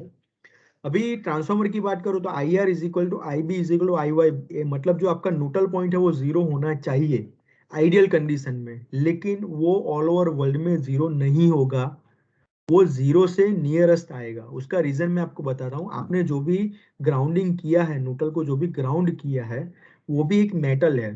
तो ऑल ओवर वर्ल्ड में ऐसी कोई मेटल ही नहीं है कि जिसका रेजिस्टिविटी मतलब खुद का और जीरो हो। हाँ कम से कम हो सकता है, जैसे सिल्वर है गोल्ड है तो 0.1 ओम मीटर उसकी जो रेजिस्टिविटी हो सकती है, लेकिन जीरो तो पॉसिबल है। लेकिन ये आइडियल कंडीशन जीरो होनी चाहिए, उससे आप नियरेस्ट केस में लाते हो तो वो एक इंपॉर्टेंट है। जैसे केस नंबर 1 की मैं बात करूं कि आई इज इक्वल टू आर, अभी जैसे न्यूट्रल में आपका करंट फ्लो हो रहा है 2 एम्पियर, बराबर है। रेजिस्टेंस वैल्यू अर्थ की है, न्यूट्रल अर्थ की बात बात कर रहा हूँ, न्यूट्रल आपने जो ग्राउंड किया उसकी रेजिस्टेंस वैल्यू 10 ओम है, तो आपका वोल्टेज मिलेगा 20 वोल्ट। और आपके जो मशीन वाले मांगेंगे 1 वोल्ट से नीचे होना चाहिए, 1 से नीचे होना चाहिए। उसको भी पता नहीं है कि ओम वैल्यू है या वोल्टेज है, लेकिन एक्चुअली वोल्ट ही होता है। अभी इसको आप कवर कैसे करोगे? अभी 2 एम्पियर को तो आप कंट्रोल नहीं कर सकते कि 2 एम्पियर के लिए आप वेरिएक बैरियर कुछ लगा नहीं सकते, वो पॉसिबल ही नहीं है। आपको कंट्रोल करना है रेजिस्टेंस वैल्यू। अपने अभी आपने न्यूट्रल का जो आपने ग्राउंडिंग किया है उसकी रेजिस्टेंस वैल्यू 10 ओम की जगह पे आपने 1 ओम वैल्यू मेंटेन की, तो आपको वोल्टेज मिलेंगे 2 वोल्ट। तो मैंने आगे एक बार बोला था ना कि भाई न्यूट्रल का जो भी आपने ग्राउंड किया है तो उसकी रेजिस्टेंस वैल्यू अर्थक्वेक की 1 ओम से नीचे होनी चाहिए। आपने भी मार्केट में सुना होगा, कोई कंसल्टेंट है या कोई इंजीनियर है वो बोलेगा कि भाई बॉडी अर्थिंग के 5 ओम चलेगा, लेकिन न्यूट्रल तो मुझे 1 से नीचे ही चाहिए, 1 ओम से नीचे ही होना चाहिए। तो उसका रीजन ये है। तो फ्रेंड्स कई बार आपके सामने भी ऐसे क्वेश्चन आते होंगे कि जहाँ पे न्यूट्रल टू अर्थ वोल्ट बहुत ज्यादा आ रहे हैं, बराबर है, तो आप ये ऐसे चेक कर सकते हो। और उसके बाद भी आपको प्रॉब्लम सॉल्व नहीं होता है तो हमारा एक बार कांटेक्ट करिए, मैं आपको ये प्रॉब्लम सॉल्व करके दूंगा गारंटी के साथ कि भाई न्यूट्रल टू अर्थ वोल्ट आपका प्रॉपर मिलेगा। तो इससे आप पता भी कर सकते हो कि न्यूट्रल का जो भी ग्राउंडिंग है उसकी वैल्यू कम से कम होनी चाहिए। फ्रेंड्स ये थोड़ा लास्ट टॉपिक है कि parameter effective of earthing system. जब आपको अर्थिंग सिस्टम डिजाइनिंग करनी है खुद से, बराबर, या आपको रेजिस्टेंस वैल्यू कम से कम चाहिए या डिजायर रेजिस्टेंस वैल्यू अचीव करना है या अर्थिंग की लाइफ अचीव करनी है, बराबर है, तो कौन कौन से पैरामीटर आपको ध्यान रखना है, मतलब अर्थपिट आप जो बना रहे हो उसमें कौन कौन से पैरामीटर होते हैं। फर्स्ट ऑफ ऑल होता है सॉइल, जो आपकी सॉइल है वहां की कैसी होनी चाहिए या कैसी है, तो उसके बाद क्या ट्रीटमेंट करनी है, और सॉइल को कैसे टेस्ट करना है और कौन कौन से टेस्टिंग होते हैं, बराबर। दूसरा है अर्थिंग इलेक्ट्रोड, सॉइल का डेटा आपके पास आ गया तो बाद में उसके ऊपर से आप अर्थिंग इलेक्ट्रोड डिसाइड कर सकते हो कि उसका डायमीटर कितना होना चाहिए, उसकी लेंथ कितनी होनी चाहिए, उसका जो कोटिंग है उसका मटेरियल कितना होना चाहिए, बराबर है, उसका टेस्टिंग क्या क्या होना चाहिए साइट पे और लैब पे। दूसरा होता है आर्टिफिशियल ट्रीटमेंट, कि आप चारकोल नमक यूज करें, बेंटोने यूज करें, या आपको केमिकल यूज करना है तो कौन सा मटेरियल मुझे यूज करना है, तो वो एक चीज है। दूसरा है जॉइनिंग एंड बॉन्डिंग, मैंने जो आगे बोला था कि जॉइनिंग और बॉन्डिंग कैसा होना चाहिए अर्थिंग सिस्टम में। दूसरा है अर्थिंग कंडक्टर, बराबर है, जहां पे भी दो कंडक्टर ओवरलैप हो रहे हैं तो उसको कैसे कनेक्ट करना है, तो वो जॉइनिंग बॉन्डिंग में आ जाएगा। अभी इसमें अर्थ कंडक्टर में आपको स्ट्रिप यूज करनी है आपको या केबल यूज करना है, तो ये कौन सा करना है वो उसमें कवर हो गया। दूसरा, आपने ये सब तो बराबर कर दिया, लेकिन इंस्टॉलेशन मेथड आपकी प्रॉपर नहीं होगी तो आपको वैल्यू, रिजर्व वैल्यू नहीं मिलेगी। तो कौन सी इंस्टॉलेशन मेथड कौन सी सॉइल में अडॉप्ट करनी है, तो वो एक इम्पोर्टेंट पार्ट है। क्योंकि आपका जहाँ पे नॉर्मल सॉइल है तो वहां पे आप पाइलिंग कर दोगे, लेकिन जहाँ पे हार्ड रॉक है उसको बोलते हैं नॉन फ्रीक्वेंसी सॉइल, बराबर है, जहाँ पे करंट फ्लो नहीं हो सकता है, तो वहां पे वो कंडीशन में क्या करना पड़ेगा, तो वहां पे पूरी इंस्टॉलेशन जो प्रोसेस है वो पूरी अलग हो जाएगी। दूसरा है कि आपने इंस्टॉलेशन भी प्रॉपर कर दिया, लेकिन अर्थक्वेक में रेजिस्टेंस मेजरमेंट आप प्रॉपर नहीं करोगे तो वैल्यू नहीं मिलेगी। आपने देखा होगा अभी तक आप जो अर्थिंग रेजिस्टेंस वैल्यू मेजरमेंट करते होंगे वो ऑफलाइन मीटर से करते होंगे। Offline meter in the sense क्या होता है कि आपको ये दो स्पाइक आप डालते हो, बराबर, एक मीटर होता है, और अर्थ पिट को ये पूरा डिस्कनेक्ट करके उसको कनेक्ट करोगे ये मीटर के साथ, और पल्स मारोगे तो वैल्यू दिखाएगा। लेकिन जहाँ पे भी स्पाइक डालने की कंडीशन ही नहीं है, बराबर, पत्थर है, बराबर, वहां पे जहाँ पे सीमेंट, आरसीसी, पीसीसी है, जहाँ पे जगह ही नहीं है, जैसे सूरत की मैं बात करूँ तो डाइन मिल है, तो पूरा वो कॉम्पैक्ट एरिया होता है। एक छोटे से एक रूम में ही वो लोग सबस्टेशन बना देते हैं, मतलब एक ट्रांसफार्मर लगा देते हैं, उसके बाजू के रूम में पैनल लगा देते हैं, तो वहां पे मेजरमेंट करना हो तो कैसे करो, वहां पे कुछ सॉइल होता ही नहीं है। तो कौन कौन से पैरामीटर है तो वो भी हम लोग वो कवर करेंगे। तो फ्रेंड्स, हमारा जो आज का ये टॉपिक, यही हम लोग बेसिक अर्थिंग का यही खत्म होता है। लेकिन हम लोग 3 तारीख को जो हमारा दूसरा वेबिनार है, तो हम लोग क्या करेंगे, अभी की जो भी सीरीज है तो वहां पे हम लोग एक एक टॉपिक को ब्रीफली हम लोग एनालिसिस करेंगे।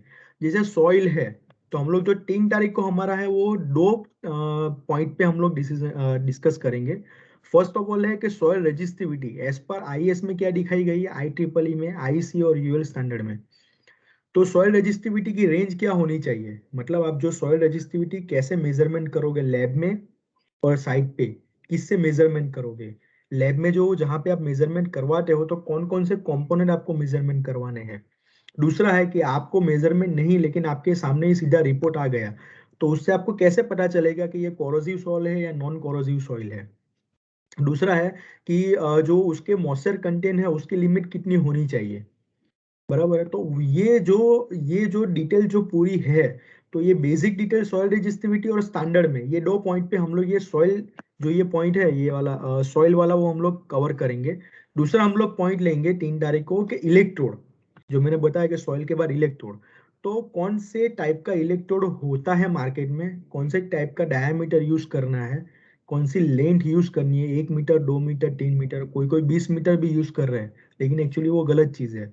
तो 20 मीटर क्यों नहीं होना चाहिए और सिर्फ 3 मीटर ही क्यों होना चाहिए, कौन से स्टैंडर्ड में कौन सा डायामीटर लिखा है, कौन से स्टैंडर्ड में कितनी लेंथ लिखी है, और कोटिंग हम लोग क्यों यूज करते हैं। कई बार आपने देखा होगा कि आपके माइंड में एक सवाल आया होगा कि मुझे एमएस का ही मैं रोड डाल दूं तो नहीं चलेगा, मैं क्यों हॉट डिप करवा रहा हूँ, मैं क्यों जीआई करवा रहा हूँ, मैं क्यों कॉपर कोटिंग करवा रहा हूँ, सिर्फ कॉपर में डाल दूं तो नहीं चलेगा, लेकिन आपका बजेटरी बढ़ जाएगी प्योर कॉपर में। तो कोटिंग क्यों यूज करेंगे और कौन सा कोटिंग अच्छा है। मैं एक चीज आपको बता दूं कि हॉट डिप और जीआई, ये दोनों चीज अलग अलग है, और उसमें प्राइस में भी बहुत बड़ा डिफरेंस आता है। कॉपर कोटिंग की बात करूँ तो कॉपर कोटिंग में 50 माइक्रोन आप करवाओगे और 250 माइक्रोन करवाओगे तो फिजिकली पता ही नहीं चलेगा। तो तो ये कैसे चेक करना है साइट के ऊपर, तो वो भी हम लोग कवर करेंगे। आपने देखा होगा कि marking and testing for earthing electrode, तो कौन कौन से मार्किंग इलेक्ट्रोड के ऊपर करने हैं, और अलग अलग स्टैंडर्ड है, जैसे आईएस में है, I triple E, I C, UL standard है, तो वहां पे कौन कौन से टेस्टिंग दिए गए हैं और उसका रिजल्ट कैसा होना चाहिए। तो ये सब पॉइंट हम लोग कवर करेंगे 3 तारीख को, और वो वेबिनार होगा 1 से 1.25 घंटे का, 1 से 150 आवर्स का ही ये पूरा रहेगा, शॉर्टली रहेगा। तो वैसे ही हम लोग मार्च तक का पूरा हम लोगों ने एक ये पूरा प्रोजेक्शन पूरा बनाया है कि ये मार्च तक हम लोग ये पूरा जो भी 2, 4, 6, 7 पॉइंट है वो हम लोग कवर पूरे करेंगे। और इस बार हम लोग ये पूरा कवर करना चाहते हैं कि हम लोग लास्ट में स्टैंडर्ड नहीं लेंगे। इसको हम लोग क्या करेंगे, जैसे जैसे पॉइंट आएगा, जैसे अर्थिंग इलेक्ट्रोड है तो उसमें ही स्टैंडर्ड का ही हम लोग उसमें बाइफरगेट कर लेंगे, तो आपको प्रॉपर पता चल जाएगा कौन से स्टैंडर्ड में क्या दिया गया है। तो थैंक्स फ्रेंड्स, आज का ये पूरा एक ये हमारी थोड़ी प्रोडक्ट है, थोड़ा 2-3 साल है कि हम लोग एज पर आईईसी के हिसाब से, यूएल और आई ट्रिपल के हिसाब से सॉलिड रोड भी बनाते हैं, 14 mm, 17 mm, 25 mm, 32 और 38 mm में। दूसरा एक है ये लाइटिंग एरेस्टर जो है वो भी हम लोग ये पूरा डेवलप करें, सिंगल स्पाइक है, मल्टी स्पाइक है, एज पर आईईसी। हम लोग एनएफसी को फॉलो नहीं कर रहे हैं, जो ईएसी ये जो आता है वो हम लोग फॉलो नहीं कर रहे हैं। हम लोग आईसी और IEEE को ही फॉलो करें लाइटिंग अरेस्टर में, और आईएस को। और ये ये हमारा दूसरा एक मॉडल है, ये वर्सेटाइल रोड है, जहाँ भी सीसोर एरिया है तो वहाँ पे ये हम लोगों ने एक सॉल्यूशन डेवलप किया है। दूसरा है हमारी एक बैग है, ये टोटल 4 टाइप के हम लोगों ने अलग अलग सॉइल के हिसाब से बैग बनाई है। ये पूरा हम लोग टॉपिक कवर करेंगे नेक्स्ट सेशन में, कि भाई ये मैंने 0.5 ओम पर मीटर लिखा है, 0.12 लिखा है, बराबर, नीचे का 0.3 लिखा है, तो ये क्यों अलग अलग लिखा है और कौन सा आपको यूज करना है, तो ये पूरा कवर करेंगे। तो ये थोड़ा ब्रीफली हम लोग कवर करें। तो ये हमारी प्रोडक्ट है। कुछ क्वेरी हो तो उसमें आप बताइए, लेकिन एक रिक्वेस्ट है, 3 तारीख का आप सेशन 1 घंटे का सिर्फ रहेगा, वो आप अटेंड करिए। तो ये इसमें पूरा सॉइल का और अर्थिंग इलेक्ट्रो का पूरा ब्रीफ हम लोग स्टैंडर्ड में से, अभी हमारा R&D टीम स्टडी कर रही है, जितने भी नए स्टैंडर्ड अभी जो आ रहे हैं रिफ्रेश होके, अमेंडमेंट होके, वो स्टडी करके एक एक पॉइंट हम लोग उसमें ऐड करने वाले हैं। तो जो हम लोगों ने 1.5 साल में जो भी किया था ये वेबिनार, उससे पूरा ये मार्च तक का पूरा वेबिनार अलग होने वाला है। तो कुछ भी क्वेरी हो तो आप मुझे अभी Q&A में बता सकते हो।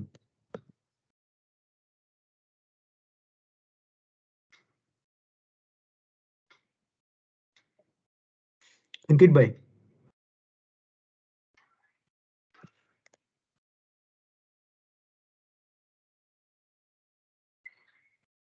यस केवल जी, दर्शन हियर। हाँ। मेरा एक क्वेरी था कि जो डिफरेंट टाइप ऑफ अर्थिंग्स है, हम्म। एक्चुअली हम उसको सेम ग्रिड में कनेक्ट करते हैं to hmm. Avoid the differential, क्या बोलेंगे उसको, इक्विपोटेंशियल करने के लिए हम लोग उसको सेम ग्रिड में कनेक्ट करते हैं। हाँ सो बराबर है सर। ऐसा कोई स्टैंडर्ड में दिया है कि उसको सेपरेट रखना है, जैसे कि इंस्ट्रूमेंट का जो अर्थिंग है और इलेक्ट्रिकल का जो अर्थिंग है, वो दोनों को सेपरेट रखना है और ग्रिड में कनेक्ट नहीं करना है। हाँ, ये 1-2 स्टैंडर्ड में दिया है, एक आईस में और एक ट्वेल्व में भी है। इसमें दिया है कि आपके जितने भी लाइटिंग एरेस्टर के जो भी अर्थिंग है, टोटल 4 टाइप के होते हैं। आपका बॉडी अर्थिंग होता है, आपके ग्राउंड मतलब अर्थिंग होता है, दूसरा लाइटिंग एरेस्टर, एक आप इलेक्ट्रॉनिक्स के है। तीनों ग्रिड में आप कनेक्ट नहीं कर सकते हो।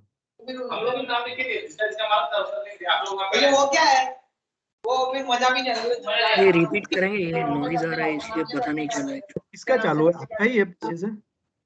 ओके, मैं रिपीट करता हूँ, कि आपके टोटल 4 टाइप के तो नॉर्मली अर्थिंग होते हैं। एक का आपका होता है बॉडी अर्थ होता है, आपका पूरे प्लांट है या सबस्टेशन है उसका पूरा बॉडी अर्थिंग होता है। उसको आप पूरे बॉडी अर्थिंग को ग्रिड करिए तो आपका इक्विपोटेंशियल बॉन्डिंग क्रिएट होगा। दूसरा होता है कि न्यूट्रल अर्थिंग है, जो आपका न्यूट्रल ग्राउंडिंग जो होता है, ग्राउंडिंग सिस्टम, उसको पूरा आप एक बार ग्रिड में ले लीजिए। तीसरा जो होता है आपका वो लाइटिंग एरेस्टर का है, वो आपके प्लांट में मल्टीपल लाइटिंग एरेस्टर होते हैं, उसको भी आप ग्रिड में ले सकते हो। और अभी चौथा है जो अभी नई, जो मैंने बोला ना कि जो पीएलसी काड़ा वाली सब इंडस्ट्रीज नई नई आ रही है ऑटोमाइजेशन में, तो उसके एक अलग अर्थिंग वो लोग करवाते हैं।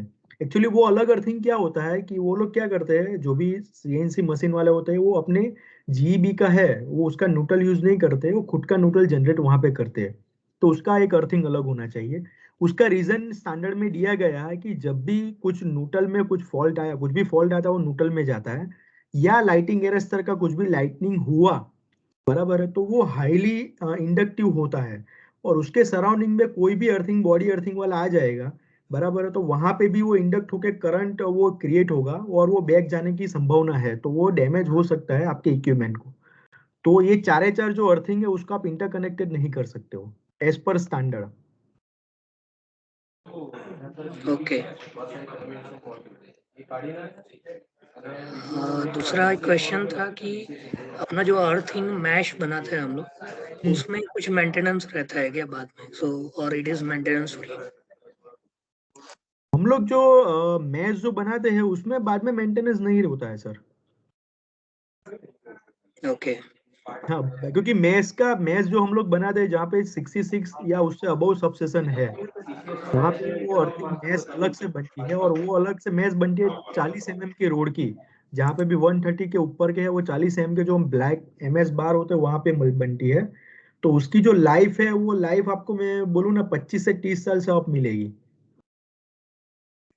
ओके। ओके। हाँ, लेकिन आपको एक चीज देखनी है कि आपने जो मैस है वो ग्रिड के साथ बराबर प्रॉपर कनेक्टेड होना चाहिए। जैसे वहां पे राइजर आपने लगाए हैं, तो कई बार क्या होता है कि मैश से आप राइजर जो भी ऊपर निकालते हो तो बीच में से वो डिस्कनेक्ट हो जाता है, मतलब करोड़ हो जाता है। एक 50/6 का जो राइजर होता है 75/10 का, तो वो राइजर डिस्कनेक्ट नहीं होना चाहिए। तो आपको क्या करना पड़ता है कि 2-2 साल में आपको एक अर्थिंग एडेक्यूसी करके एक ऑडिट करवाना पड़ता है, आपने कदा नाम सुना होगा। तो वहां पे पूरा ये ऑडिट में ऐसा होता है कि वहां पे आपको पूरी स्ट्रेंथ बता देते हैं कि आपकी जो ग्रिड है या मैश है उसकी स्ट्रेंथ कितनी है, आपका टच पोटेंशियल, स्टेप पोटेंशियल वो प्रॉपर है कि नहीं है। और दूसरा, आपने जो भी राइजर निकाला है वो आपका प्रॉपर ऊपर से कनेक्टेड है कि नहीं है। तो वो पूरा, ये पूरा ऑडिट में वो सामने पूरा आ जाता है कि भाई ये प्रॉपर है कि नहीं है वो। तो आपको मिनिमम 2 या 3 साल में ये पूरा ऑडिट करवाना पड़ता है। Okay okay. Sir Jayesh sir का एक क्वेश्चन है, व्हाट इज बेटर, बॉन्डिंग और वेल्डिंग? सर ये बॉन्डिंग ही वेल्डिंग ही होता है। बॉन्डिंग जो हम लोग कनेक्शन करते हैं वो कनेक्शन को बॉन्डिंग बोलते हैं। और वो कनेक्शन करने के कई कई टाइप होते हैं, जैसे एक वेल्डिंग होता है, बराबर। दूसरा होता है एक हम लोग स्क्रू लगाते हैं, मतलब बाई मेटालिक पट्टी के साथ। तो एक्चुअली एज पर स्टैंडर्ड, आईसी स्टैंडर्ड और यूएल स्टैंडर्ड, तो उसमें क्लियर कट लिखा गया है कि आप वेल्डिंग, कोई भी अर्थिंग सिस्टम में वेल्डिंग आप कर ही नहीं सकते हो। इलेक्ट्रिकल वेल्डिंग, आर्क वेल्डिंग आपको करना हो तो एक्सोथर्मिक वेल्डिंग आप कर सकते हो। उसके ऊपर भी हमारा एक सेशन आएगा प्योर इलेक्ट्रिकल जो वेल्डिंग सिस्टम के ऊपर ही, कि आपको आर्क वेल्डिंग क्यों नहीं करना है और आपको सिर्फ एक्सोथर्मिक वेल्डिंग ही क्यों करना है। क्योंकि आर्क वेल्डिंग में क्या होता है, ओपन एयर में होता है, तो वहां पे क्या ऑक्सीजन के टच में आता है, तो वहां पे कोरोजन रेशियो है और मैकेनिकल स्ट्रेंथ आपको कम से कम मिलेगी। और जहाँ पे एक्सोथर्मिक वेल्डिंग होता है वो ऑक्सीजन में नहीं होता है, मतलब वो पूरे एक मोल्ड में होता है। तो उसके कारण आपको मैकेनिकल स्ट्रेंथ आपको अच्छी मिलेगी और लाइफ, जैसे आर्क वेल्डिंग की आपको 5 साल मिलेगी, तो एक्सोथर्मिक की आपको मैं बोलूँ ना 20 से 25 साल के आसपास मिलेगी। तो वेल्डिंग, आर्क वेल्डिंग नहीं, उससे अच्छा तो ये अपना जो एक्सोथर्मिक वेल्डिंग है वो क्लियर कट स्टैंडर्ड में लिखा गया है। आई थिंक जयेश सर आपका जो सेकंड क्वेश्चन है उसका भी आंसर मिल गया है।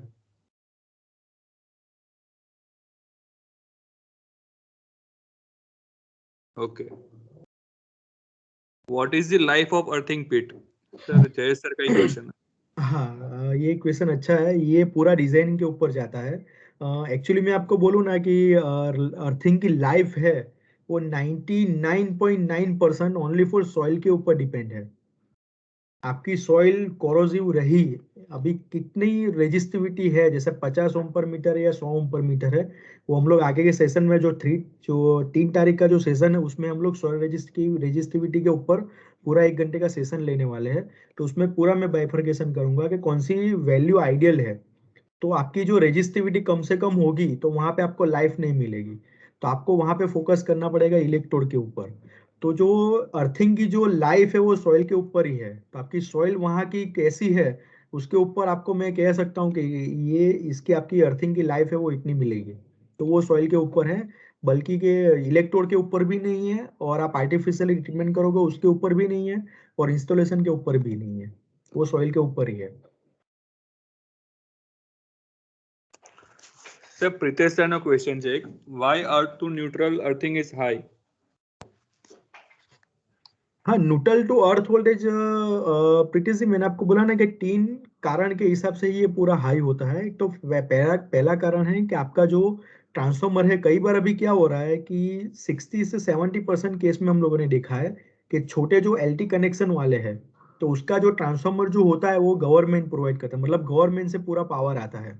जैसे जीबी की मैं बात करूँ तो वो पूरा 440 का जो ट्रांसफॉर्मर है, एक ट्रांसफॉर्मर से अलग अलग इंडस्ट्रीज में जाते हैं, तो वो लोग क्या करते हैं, न्यूट्रल अर्थिंग मेंटेन नहीं करते। न्यूट्रल की वैल्यू होती है 10 ओम, 15 ओम आती है, हम लोगों ने पर्सनल ये पूरा चेकिंग किया है। तो उसके कारण न्यूट्रल टू अर्थ वोल्ट आपके ज्यादा मिलते हैं। सेकेंडली, वो ट्रांसफॉर्मर में अनबैलेंस लोड भी होता होगा, तो उसके कारण आपके न्यूट्रल टू अर्थ वोल्ट आते हैं। और तीसरा मेन जो कारण होता है कि हार्मोनिक आपके होते हैं, तो उसके कारण आपके न्यूट्रल टू अर्थ वोल्ट ज्यादा ही होते हैं। तो ये मेन 3 कारण ही होते हैं जिसके कारण आपको न्यूट्रल टू अर्थ वोल्ट आपके ज्यादा मिलते हैं। हेलो हाँ हाँ। सर, हमारे यहाँ से वो प्रॉब्लम था, न्यूट्रल टू अर्थ उसका वोल्टेज भी 3-4 वोल्ट आ रहा था, देन हम जो ग्रिड में जो हमने अर्थिंग किया था, तो ग्रिड पे हम अर्थिंग सिंगल चेक करते तो सही आ रहा था, 1 ओम 1.5 ओम। और हम ग्रिड निकाल देते थे और सिंगल अर्थिंग चेक करते थे तो उसका वैल्यू बहुत ज्यादा आ रहा था। और जो प्लांट की जो लाइट थी 40 वाट की, तो लाइट ब्लिंक हो रही थी उसके कारण। तो जब हम अर्थिंग निकाल देते थे तो लाइट में कुछ प्रॉब्लम नहीं आ रहा था, पर जो अर्थिंग कनेक्ट करते थे तो लाइट ब्लिंक हो रही थी, मीन चालू हो रही है बंद हो रही है, ऐसा हो रहा था। बराबर है, बराबर। और ये ट्रांसफार्मर आपका खुद का या गवर्नमेंट का है? एचटी कनेक्शन या एलटी कनेक्शन है? 66 केवी की एसएस से लाइन थी डायरेक्ट। हाँ बराबर है। तो सर एक काम करिए अंकित भाई, સ્પીડ है सर। હા આમનો નંબર એકવાર લઈ લો, આમની સાથે પર્સનલ આપણે છે ને 1-to-1 કરીને આમનું સોલ્યુશન આપણે લાવી શકશું। तो सर हमने एक लाइट की कंपनी जिसने मैन्युफैक्चरिंग सी कंपनी की लाइट थी, उन्होंने उनको बुलाया तो उन्होंने ऐसा बोला, तो वो तो ऐसा बोले वो हमारी लाइट में तो कुछ प्रॉब्लम नहीं है, आप अपना अर्थिंग चेक करवा लीजिए। हाँ हाँ, मैं समझ गया, आपका प्रॉब्लम मैं सॉर्ट आउट कर सकता हूँ। आपकी सिर्फ डिटेल एक बार मैसेज में डाल दीजिए ना बॉस, तो मैं आपके साथ एक बार कॉल करके आपको मैं फिजिकल भी मिल सकता हूँ। Okay okay sir. ઓકે અંકિત ભાઈ નંબર આમનો લઈ લેજો ને પ્રિટેશજીનો। સર નીરવ સરનો એક ક્વેશ્ચન છે, how do we measure earth resistance at riser of size 75/12? मतलब રાઇઝર પાસે અર્થ રેઝિસ્ટન્સ કેવી રીતે મેઝર કરી શકીએ? राइजर पासे जो अर्थ रेजिस्टेंस वैल्यू आपको मेजर करनी है तो आपको उसमें दो तीन एक वर्टिकल है। पहला वर्टिकल है आप जो सबसेशन में कर रहे हो, तो आपका एक इंडक्टिव मशीन आता है, इक्विपमेंट आता है, उससे आप ऑनलाइन भी कर सकते हो और ऑफलाइन भी कर सकते हो। ऑनलाइन मतलब आपका जो राइजर है, बराबर है, वो आपके इक्विपमेंट के साथ कनेक्टेड है, बराबर। आपको डिस्कनेक्ट नहीं करना है तो ऑनलाइन क्लैपन वाला आता है, उससे मेजरमेंट कर सकते हो। लेकिन आपको वो डिस्कनेक्ट करना पड़ेगा, जैसे ऑफलाइन आप कर रहे हो तो आपको वो डिस्कनेक्ट करना पड़ेगा। लेकिन ये पुरानी पूरी टेक्नोलॉजी हो गई। अभी जो आई है वो अर्थिंग एडेक्यूसी करके आई है, तो वहां पे हम लोग अभी उसके ऊपर काम कर रहे हैं। 2-3 महीने में वो प्रोजेक्ट्स हम लोग तैयार करेंगे। तो वहां पे क्या होता है कि वोल्टेज और करंट हम लोग इंजेक्ट करके पूरा ये ग्रीडिंग का पूरा रेजिस्टेंस वैल्यू है और उसकी स्ट्रेंथ हम लोग चेक करते हैं, पर्टिकुलर ये सबसेशन के, तो सबसेशन के पास जो सबसेशन है वो। और प्राइवेट इंडस्ट्रीज है तो वहां पे क्या करते हैं, जहाँ पे प्राइवेट, जहाँ पे ग्रिड बनी हुई है और उसका राइजर निकाला गया है, तो वो कंडीशन में तो हम लोग डिस्कनेक्ट करके वो या कनेक्ट करके ग्रिड की ही डायरेक्ट वैल्यू आपको मिल जाएगी, ऑनलाइन या ऑफलाइन। तो ये दो चीज है, वहां से आप ये मेजरमेंट ये कर सकते हो। और वैल्यू इन्फिनिटिव आई या वैल्यू आपको ज्यादा मिली, जैसे एक ग्रिड में आपको ज्यादा मिली, जैसे आपने एक राइजर निकाला तो वहां पे आपने चेक की तो वैल्यू आपको 100 ओम आई या 200 ओम आई, लेकिन बाजू का वो जो भी राइजर है वहां पे आपको 10 ओम आई, तो वो आप ये समझ सकते हैं कि ये राइजर जो है वो नीचे से डिस्कनेक्ट है या पूरा कॉर्ड हो गया है। तो ये पूरा एनालिसिस उसके ऊपर से आप कर सकते हो। तो आपकी एप्लीकेशन एक बार देखनी पड़ेगी, सबसेशन में आपको ये राइजर चेक करना है या आपका विदाउट सबसेशन है। वहां पे सबसेशन में है तो मैंने जो आपको बोला एडीक्यूसी है, और जो जहाँ पे प्राइवेट है तो वहां से आप ऑनलाइन या ऑफलाइन से भी मेजरमेंट इजीली कर सकते हो, उसके लिए एडीक्यूसी की जरूरत नहीं है। સર નીરવ સરનો જ એક ક્વેશ્ચન છે કે આ રાઇઝર માટે છે ને કોઈ ક્લેમ્પની ડાયમેન્શન અવેલેબલ નથી, એવું એમનું કહેવું છે। સ્પેસિફિક કઈ ડાયમેન્શન છે? हाँ, तो उसके लिए हम लोग ये कर सकते हैं। उसके लिए एक आपका क्वेश्चन अच्छा है कि आप एक काम कर सकते हो, जो आप क्लैपन जो करते हो ना, उसके साथ एक कैलिब्रेशन आता है, क्लैंप आता है, एक अलग से क्लैंप आता है। आप समझो ना कि आप ये तरस का या कोई कंपनी का महंगा वाला 1 या 1.5 लाख का जो मीटर आता है ना, उसमें आता है वोल्टेज और करंट दोनों को आप 75/10 का जो भी स्ट्रिप है उसका एक अलग से कैलिब्रेशन क्लैंप आता है, वो लगा के आप मेजरमेंट कर सकते हो। और वो नहीं है आपके पास तो एक जनरल उपाय क्या है कि आप 4 mm स्क्वायर का जो भी वायर होता है, ये केबल होता है, उसको आप लूप कर दीजिए उसके ऊपर और वहां पे आप क्लैंप लगा दीजिए, तो वैल्यू आपको मिल जाएगी गारंटी के साथ, वहां पे प्रॉपर आपको वैल्यू मिलेगी। और वो भी नहीं करना है तो थर्ड ऑप्शन ये है, आप आपने जो मीटर परचेस किया है उसके मैनुअल में भी लिखा होगा कि आपका जो राइजर है वहां से आप 4 mm स्क्वायर का ये आप एक केबल लगाइए और दूसरा राइजर है या दूसरी अर्थ है वहां पे दूसरा एंड आपको एक कनेक्शन कर दीजिए और वो आपने जो भी केबल लिया उसके ऊपर आप क्लैप ऑन मारिए नजीक से नजीक, अर्थिंग के नजीक से नजीक, तो आपको वैल्यू वहां पे इजीली मिल जाएगी। हेलो સર જયેશ સરનો એક ક્વેશ્ચન છે, નું કેવું એવું છે કે જો ERTTS એ આપણી પાસે કરાવડાવે ETP કંપની પાસે તો એમને અર્થિંગ સિસ્ટમની લાઈફ મળી રહે. હા, એ અમે તમને મેન્શન કરીને આપીએ છીએ કે તમને અર્થિંગ સિસ્ટમની વેલ્યુ કેટલી મળશે ગ્રીડમાં, વિધાઉટ ગ્રીડમાં, બરાબર છે, કેટલા અર્થિંગ લગાવવાના, એની લેન્થ કેટલી છે, ડાયામીટર કેટલો છે અને એપ્રોક્સિમેટલી લાઈફ તમને કેટલી મળશે, એ અમે તમને આખું એઝ પર સ્ટાન્ડર્ડ એક તમને રિપોર્ટ જ તમને આપશું. એ તમે ઓકે કરશો પછી જ તમારે આગળ એમાં વધવાનું. એ અમે મેન્શન તમને કરી આપીએ છીએ. જયેશ સરનો એક પાછો ક્વેશ્ચન છે કે એની kind of refilling require in earthing compound material periodically for existing earth pit. મતલબ એમનું કેવું એ છે કે જો એક્ઝિસ્ટિંગ અર્થપીટ છે એમાં રેગ્યુલરલી કમ્પાઉન્ડ આપણે ફિલ કરવું જરૂરી છે કે પછી આપણે નવું જ અર્થપીટ બનાવવું પડે. આપણે જો ડિઝાયર વેલ્યુ અચીવ નહીં થતી હોય તો એક નવી જ અર્થપીટ બનાવી દેવી સારી છે કે પછી જે રેગ્યુલર હોય એમાં જ આપણે કમ્પાઉન્ડ રિફિલ કરવું જોઈએ.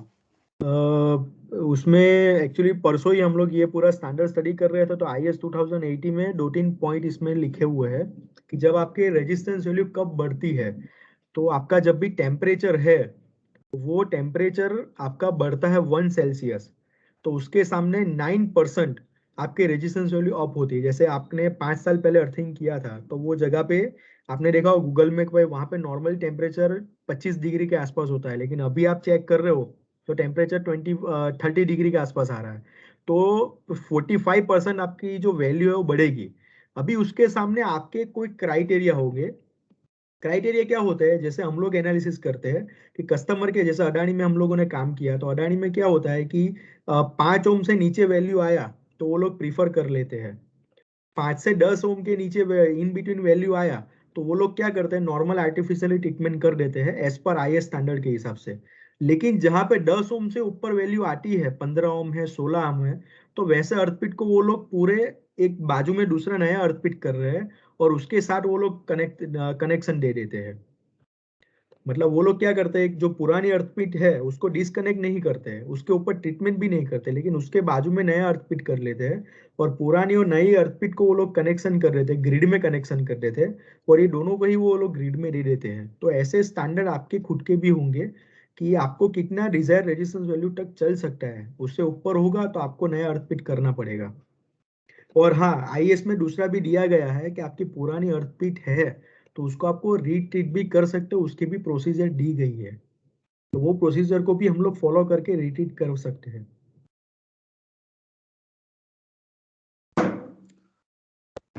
મીત સર તમારે કંઈક કેવું છે? તમારો હેન્ડ રેઝ છે.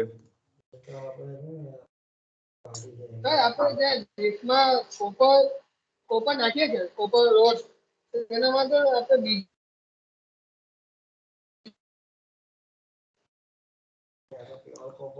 સર તમારું વોઇસ કટ થાય છે. સર આપણે જે લીફમાં અર્થિંગ આપીએ છીએ આપણે એમાં કોપર આપીએ છીએ, એના બદલે આપણે એલ્યુમિનિયમ યુઝ નહીં કરી શકીએ? પ્યોર કોપર ની સામે તમે એલ્યુમિનિયમ ની જે વેલ્યુ જે છે ને એ કેવું છે કે એની તમને જે IEC સ્ટાન્ડર્ડ માં આપેલું છે એ હું છે ને નેક્સ્ટ સેશનમાં કવર કરવાનો છે કે તમને અર્થિંગ ઇલેક્ટ્રોડમાં તમારે કયા કયા મટીરિયલ યુઝ કરવાના. તો જે મટીરિયલની જે સેલ્ફ રેઝિસ્ટિવિટી છે એ પ્યોર કોપરની સામે એલ્યુમિનિયમની બહુ વધારેમાં વધારે છે. એટલે તમને જે રેઝિસ્ટન્સ વેલ્યુ તમને કોપરમાં દાખલા તરીકે 2 ઓમ મળતું, એક એક્ઝામ્પલ આપું તમને, તો એલ્યુમિનિયમમાં હું તમને કહું 6 થી 7 ઓમ જેવું મળી શકે. એના કરતા તમારે કોપર કોટિંગ વાપરવું સારું એલ્યુમિનિયમની કમ્પેરિઝનમાં. અને એલ્યુમિનિયમ કમ્પેર ટુ કન્ડક્ટિવિટી પણ એની છે ને વધારેમાં વધારે, એટલે ઓછામાં ઓછી કન્ડક્ટિવિટી તમને મળશે. તો એઝ પર સ્ટાન્ડર્ડ તમે અર્થિંગમાં એલ્યુમિનિયમ કોઈ પણ સ્ટાન્ડર્ડમાં મેન્શન નથી કરેલું કે તમે યુઝ કરો, સજેશન નથી કર્યું. એટલે સ્ટાન્ડર્ડ પ્રમાણે હું તમને સજેશન નહીં કરીશ. જો તમારે કોસ્ટિંગમાં પ્રોબ્લેમ આવતો હોય પ્યોર કોપરમાં, તમે કોપર કોટિંગ યુઝ કરી શકો, આઈધર પછી હોટ ડીપ ગેલ્વેનાઇઝિંગ. આ બે ઓપ્શન છે તમારા માટે. Good evening sir. सर आप लोग कन्वेयर मोटर का फॉर एग्जांपल, हेलो, हाँ हाँ बोलो बोलो. हाँ अभी 6.6 kV का मोटर का एर्थ पिट कितना दूर एक्सेसिबल परमिट लेवल कितना दूर का रख सकता है? सर उसमें आपका क्वेश्चन भी अच्छा है सर, लेकिन वो कम से कम होना चाहिए. नहीं तो क्या होगा, आप बाजू में कर सकते हो 2 मीटर की जगह पे, जैसे मोटर है उसके 1 या 2 मीटर के थोड़े दूर एक आप अर्थ कर सकते हो तो अच्छे से अच्छा है, लेकिन आपका जितना दूर जाएगा तो टोटल सिस्टम की रेजिस्टेंस वैल्यू आपको बढ़ेगी। तो कई बार क्या होता है, हम लोगों ने देखा है कि भाई आपका मोटर है चौथे माले या 5वें माले पे लगा है केमिकल प्लांट में, और नीचे आपकी अर्थपिट होती है, तो उसके कारण क्या होता है कि आपका जो अर्थपिट की वैल्यू तो आपको 2 मिल जाती है, लेकिन आपका जैसे केबल या ऊपर स्ट्रिप जाता है तो वहां पे आप वैल्यू चेक करोगे ना तो 10 ओम 12 ओम होती है। तो कम से कम उसका वो डिस्टेंस होना चाहिए, वो स्टैंडर्ड में उसमें क्लियर कट लिखा है। ઓકે જી, thank you. Himanshu sir Aarti industries માંથી છે. એમનો ક્વેશ્ચન એ છે કે when designing substation earthing, how many grade should be considered? One for body, one for neutral, one for electronic and one for lightning. એટલે એમને જાણવું એ છે કે જો સબસ્ટેશન ની અર્થિંગ ડિઝાઇન કરતા હોય તો કેટલું ગ્રેડમાં આપણે અર્થિંગ કરવું જોઈએ? How many grade? Sir Himanshu sir, एमा मेरा एक ही आंसर है कि जो ग्रिड डिजाइनिंग और मैश डिजाइनिंग है और इलेक्ट्रोड का जो साइज है या उसकी क्वांटिटी है, वो पूरा सॉइल जो रेजिस्टिविटी है उसके ऊपर ही डिपेंड है। वो रिपोर्ट आएगा तभी उसके सामने हम लोग आपको कह सकते हैं कि आपको 1 ग्रिड बनानी है या 2 ग्रिड बनानी है, बराबर है, और या 1 मैश बनानी है या 2-3 मैश आपको ग्रिड में आपको कनेक्टेड करनी है। तो वो पूरा नहीं, वो हेलो। जो है वो सॉइल के ऊपर डिपेंड है सर। हेलो हिमांशु है। हाँ तो सर। मेरा एक्चुअली क्वेश्चन ये है कि एक्चुअली क्या है, स्पेस कंस्ट्रेंट बहुत रहता है। आपने जैसे बताया कि body earthing, neutral earthing, electronics earthing और लाइटनिंग अर्थिंग, ये सारा का सारा सेपरेट होना चाहिए। तो अभी अगर मैं ये सेपरेट करने गया तो मतलब क्या होगा, जो ग्रिड में बना हुआ है उसमें तो ये मैश तो बनाने की जरूरत नहीं पड़ रही है, बिकॉज आई थिंक वो अटेंड हो जाएगा। सपोज रेजिस्टिविटी बराबर है। ऐसी है तो उसमें 4 ग्रिड, क्योंकि नॉर्मली हम लोग जो देखते हैं क्या है, एक ग्रिड बनाते हैं। जैसे लाइटनिंग का भी है तो लाइटनिंग के वही ग्रिड में हम लोग क्या बोलते हैं उसको ज्वाइन करते हैं। क्योंकि क्या होता है कि अगर सपोज मेरा लाइटनिंग अगर मेरा ग्रिड सेपरेट नहीं है और अगर लाइटनिंग स्ट्राइक हुआ तो क्या होगा कि आपका पोटेंशियल जो है वो पोटेंशियल इसमें राइज होगा, ये अर्थ, और बराबर। दूसरी जो अर्थ होगी जो कनेक्टेड नहीं है उसमें पोटेंशियल नहीं होगा। अब पोटेंशियल डिफरेंस की वजह से वो करंट वहां पे फ्लो होगा। अगर सभी इक्वी पोटेंशियल में होंगे तो आपका वो प्रॉब्लम नहीं है, नहीं तो फिर ये प्रॉब्लम आ सकता है। इसलिए एक ही ग्रिड में कनेक्ट करते हैं। आई एम नॉट श्योर, मतलब इसलिए मैं आपको पूछ रहा हूँ कि अलग अलग करेंगे तो एक तो जगह का भी प्रॉब्लम है, दूसरा ये वाला मुझे थोड़ा सा डाउट।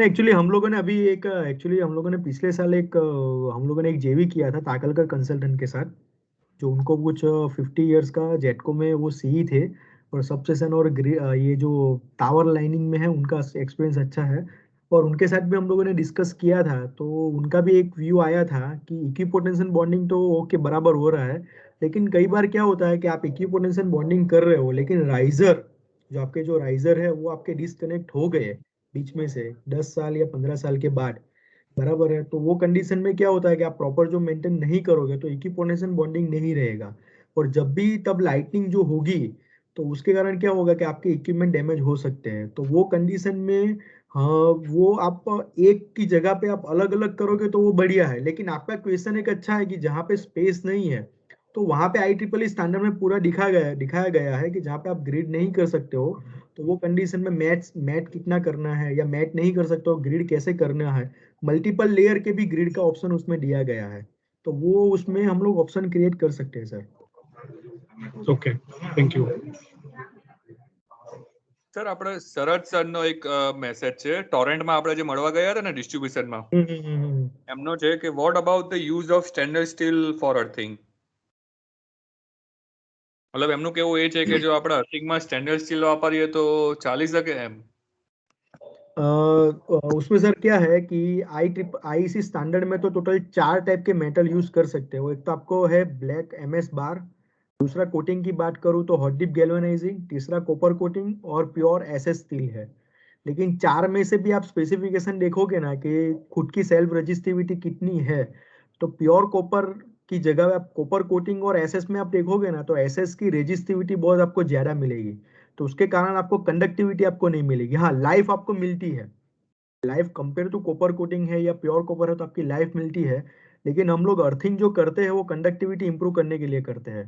तो कंडक्टिविटी की बात करूँ तो एसएस का जो उसका जो रेटिंग आ रहा है वो बहुत ज्यादा आ रहा है कंपेयर टू प्योर कॉपर और कॉपर कोटिंग और हॉट डिप गैल्वेनाइजिंग। तो वो चीज के कारण जो ये है वो लोग ये यूज नहीं करते एसएस है, लेकिन एसएस कहाँ पे यूज होता है कि जहाँ पे भी कोरोसिव सॉइल है, जहाँ पे भी जो रेजिस्टिविटी है 10 ओम मीटर से नीचे आ रही है सॉइल की, वहां पे वो लोग एसएस का यूज कर रहे हैं। नॉर्मल सॉइल में एसएस का यूज करने की जरूरत नहीं है, लेकिन वो कंडीशन में भी IEEE स्टैंडर्ड में एक पॉइंट दिखा गया है, वो मैं 3 तारीख को उसमें प्रेजेंट में करूंगा, कि वहां पे भी एक नया वो जो आर्टिफिशियल ट्रीटमेंट है, आर्टिफिशियली जो कंडक्टिव सीमेंट, वो वाला आप यूज करोगे तो एसएस से भी आपको कंडक्टिविटी भी आपको अच्छी मिलेगी और लाइफ भी अच्छा मिलेगा। तो शॉर्ट में आपकी जो लाइफ अच्छी मिलती है, लेकिन कंडक्टिविटी आपकी अच्छी नहीं है compare to copper coated SS में। तो वो IEC स्टैंडर्ड और IEEE स्टैंडर्ड कहीं पे भी वो मेंशन नहीं कर रही है। Okay sir.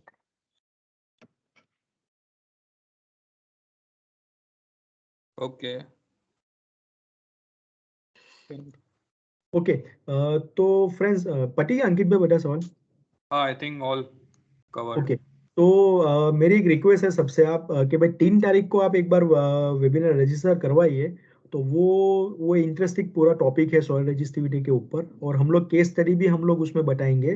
जो 4 प्रोजेक्ट्स हम लोगों ने किए थे, कैडिला है, SSNL है, बराबर, वहाँ पे हम लोगों ने, और ये पूरा डिजाइनिंग हम लोगों ने किया था। और ONGC जो महसाना है वहाँ पे भी हम लोगों ने किया था। वो केस स्टडी भी हम लोग बताने वाले हैं कि हम लोगों ने क्या क्या मेजरमेंट किया और उसके ऊपर से क्या हम लोगों ने एनालिसिस किया और क्या सॉल्यूशन दिया, और इलेक्ट्रोड के ऊपर भी है। तो ये है कि आपको लाइफ नहीं मिल रही है इलेक्ट्रोड की, तो क्या कौन सा मेटल यूज करना है, तो वो पूरा पॉइंट हम लोग कवर करने वाले हैं। तो आप रजिस्टर उसमें करवाइए। और फिर से मैं कहता हूँ कि हम लोगों ने 1-1 घंटे का इसलिए रखा है कि कई बार क्या होता है 2 या 3 घंटे प्लान में से कोई निकल नहीं पाता है, तो कई बार क्वेरी आती है, तो इसलिए हम लोगों ने छोटे छोटे पार्ट्स हम लोगों ने 10-10 दिन में हम लोग ये पूरे टॉपिक कवर करेंगे। और आपके पास भी ऐसे कोई टॉपिक है कि जो उसके ऊपर हम आप बोले कि हम लोग वेबिनार ले, तो वो टॉपिक पे भी आप मुझे बता सकते हो, तो वो टॉपिक पे भी हम लोग वेबिनार ले सकते हैं। शरद सर, आपका कोई क्वेश्चन है? आपका हैंड रेज हो रहा है। नहीं, शरद वो सर, आंसर हो गया, वो आंसर हो गया ओके वो। Okay. Okay okay. Meet sir, आपका कोई क्वेश्चन है? हैंड रेज हो रहा है सर आपका। सर अपने आप अपना जो भी आप आज वीडियो लिया, आप मुझे मेल दे सकते हो एक बार? Surely sir, surely. श्योरली। मैं सर वो आया सर, आप बोले ना, वो भी थोड़ा एक बार मेल कर देना। ठीक है, श्योरली वो सर। मैं भेज दूंगा, वो भेज दूंगा। और कुछ और क्वेरी होता, कुछ कुछ भी क्वेरी है? क्वेरी हो तो मुझे बताइएगा। ये मैं एक बार मेल आईडी आप ये अंकित भाई का एक बार आप नोट कर दीजिएगा। और मैं हम लोग फीडबैक मेल भी हम लोग आपको करेंगे, कुछ क्वेरी हो तो उसके सामने भी आप बता सकते हो। तो थैंक यू। सर हाँ हाँ हेलो हाँ, चालू है। सर, हाँ सर, आप एक व्हाट्सएप ग्रुप बना सकते हो इसको? नहीं, ग्रुप अभी नहीं बना सकते हैं, लेकिन ब्रॉडकास्ट हम लोग कर सकते हैं, तो उसमें हम लोग आपको हेल्प कर सकते हैं। कुछ नहीं, आपका श्योरली मुझे सर, नंबर, आपका आपको सर नंबर। लिंक आएगा। हमारा जो भी नेक्स्ट वेबिनार आएगा ना, उसके लिए रजिस्ट्रेशन के लिए आपको सर आएगा, मेल आएगा। ठीक है ना सर? हाँ, और आपको जब भी कुछ क्वेरी हो सर आपके पर्टिकुलर प्लांट में अर्थिंग के लिए, तो आप बेझिझक हमें फोन कर सकते हो, या फिर मेल आईडी पे आप अपना क्वेरी आप आपका शेयर कर मुझे सकते आपका हो। मेल आईडी और नंबर मुझे ये चैट में डाल दीजिए ना, तो अंकित भाई नोट कर देते हैं। अभी डाल दीजिए ना।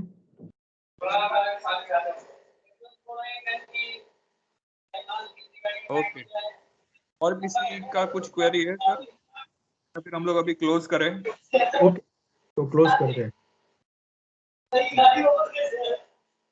आई think we can close now. Okay, thank you. Thank you so much for coming. Thank you. Thank you. Thank you.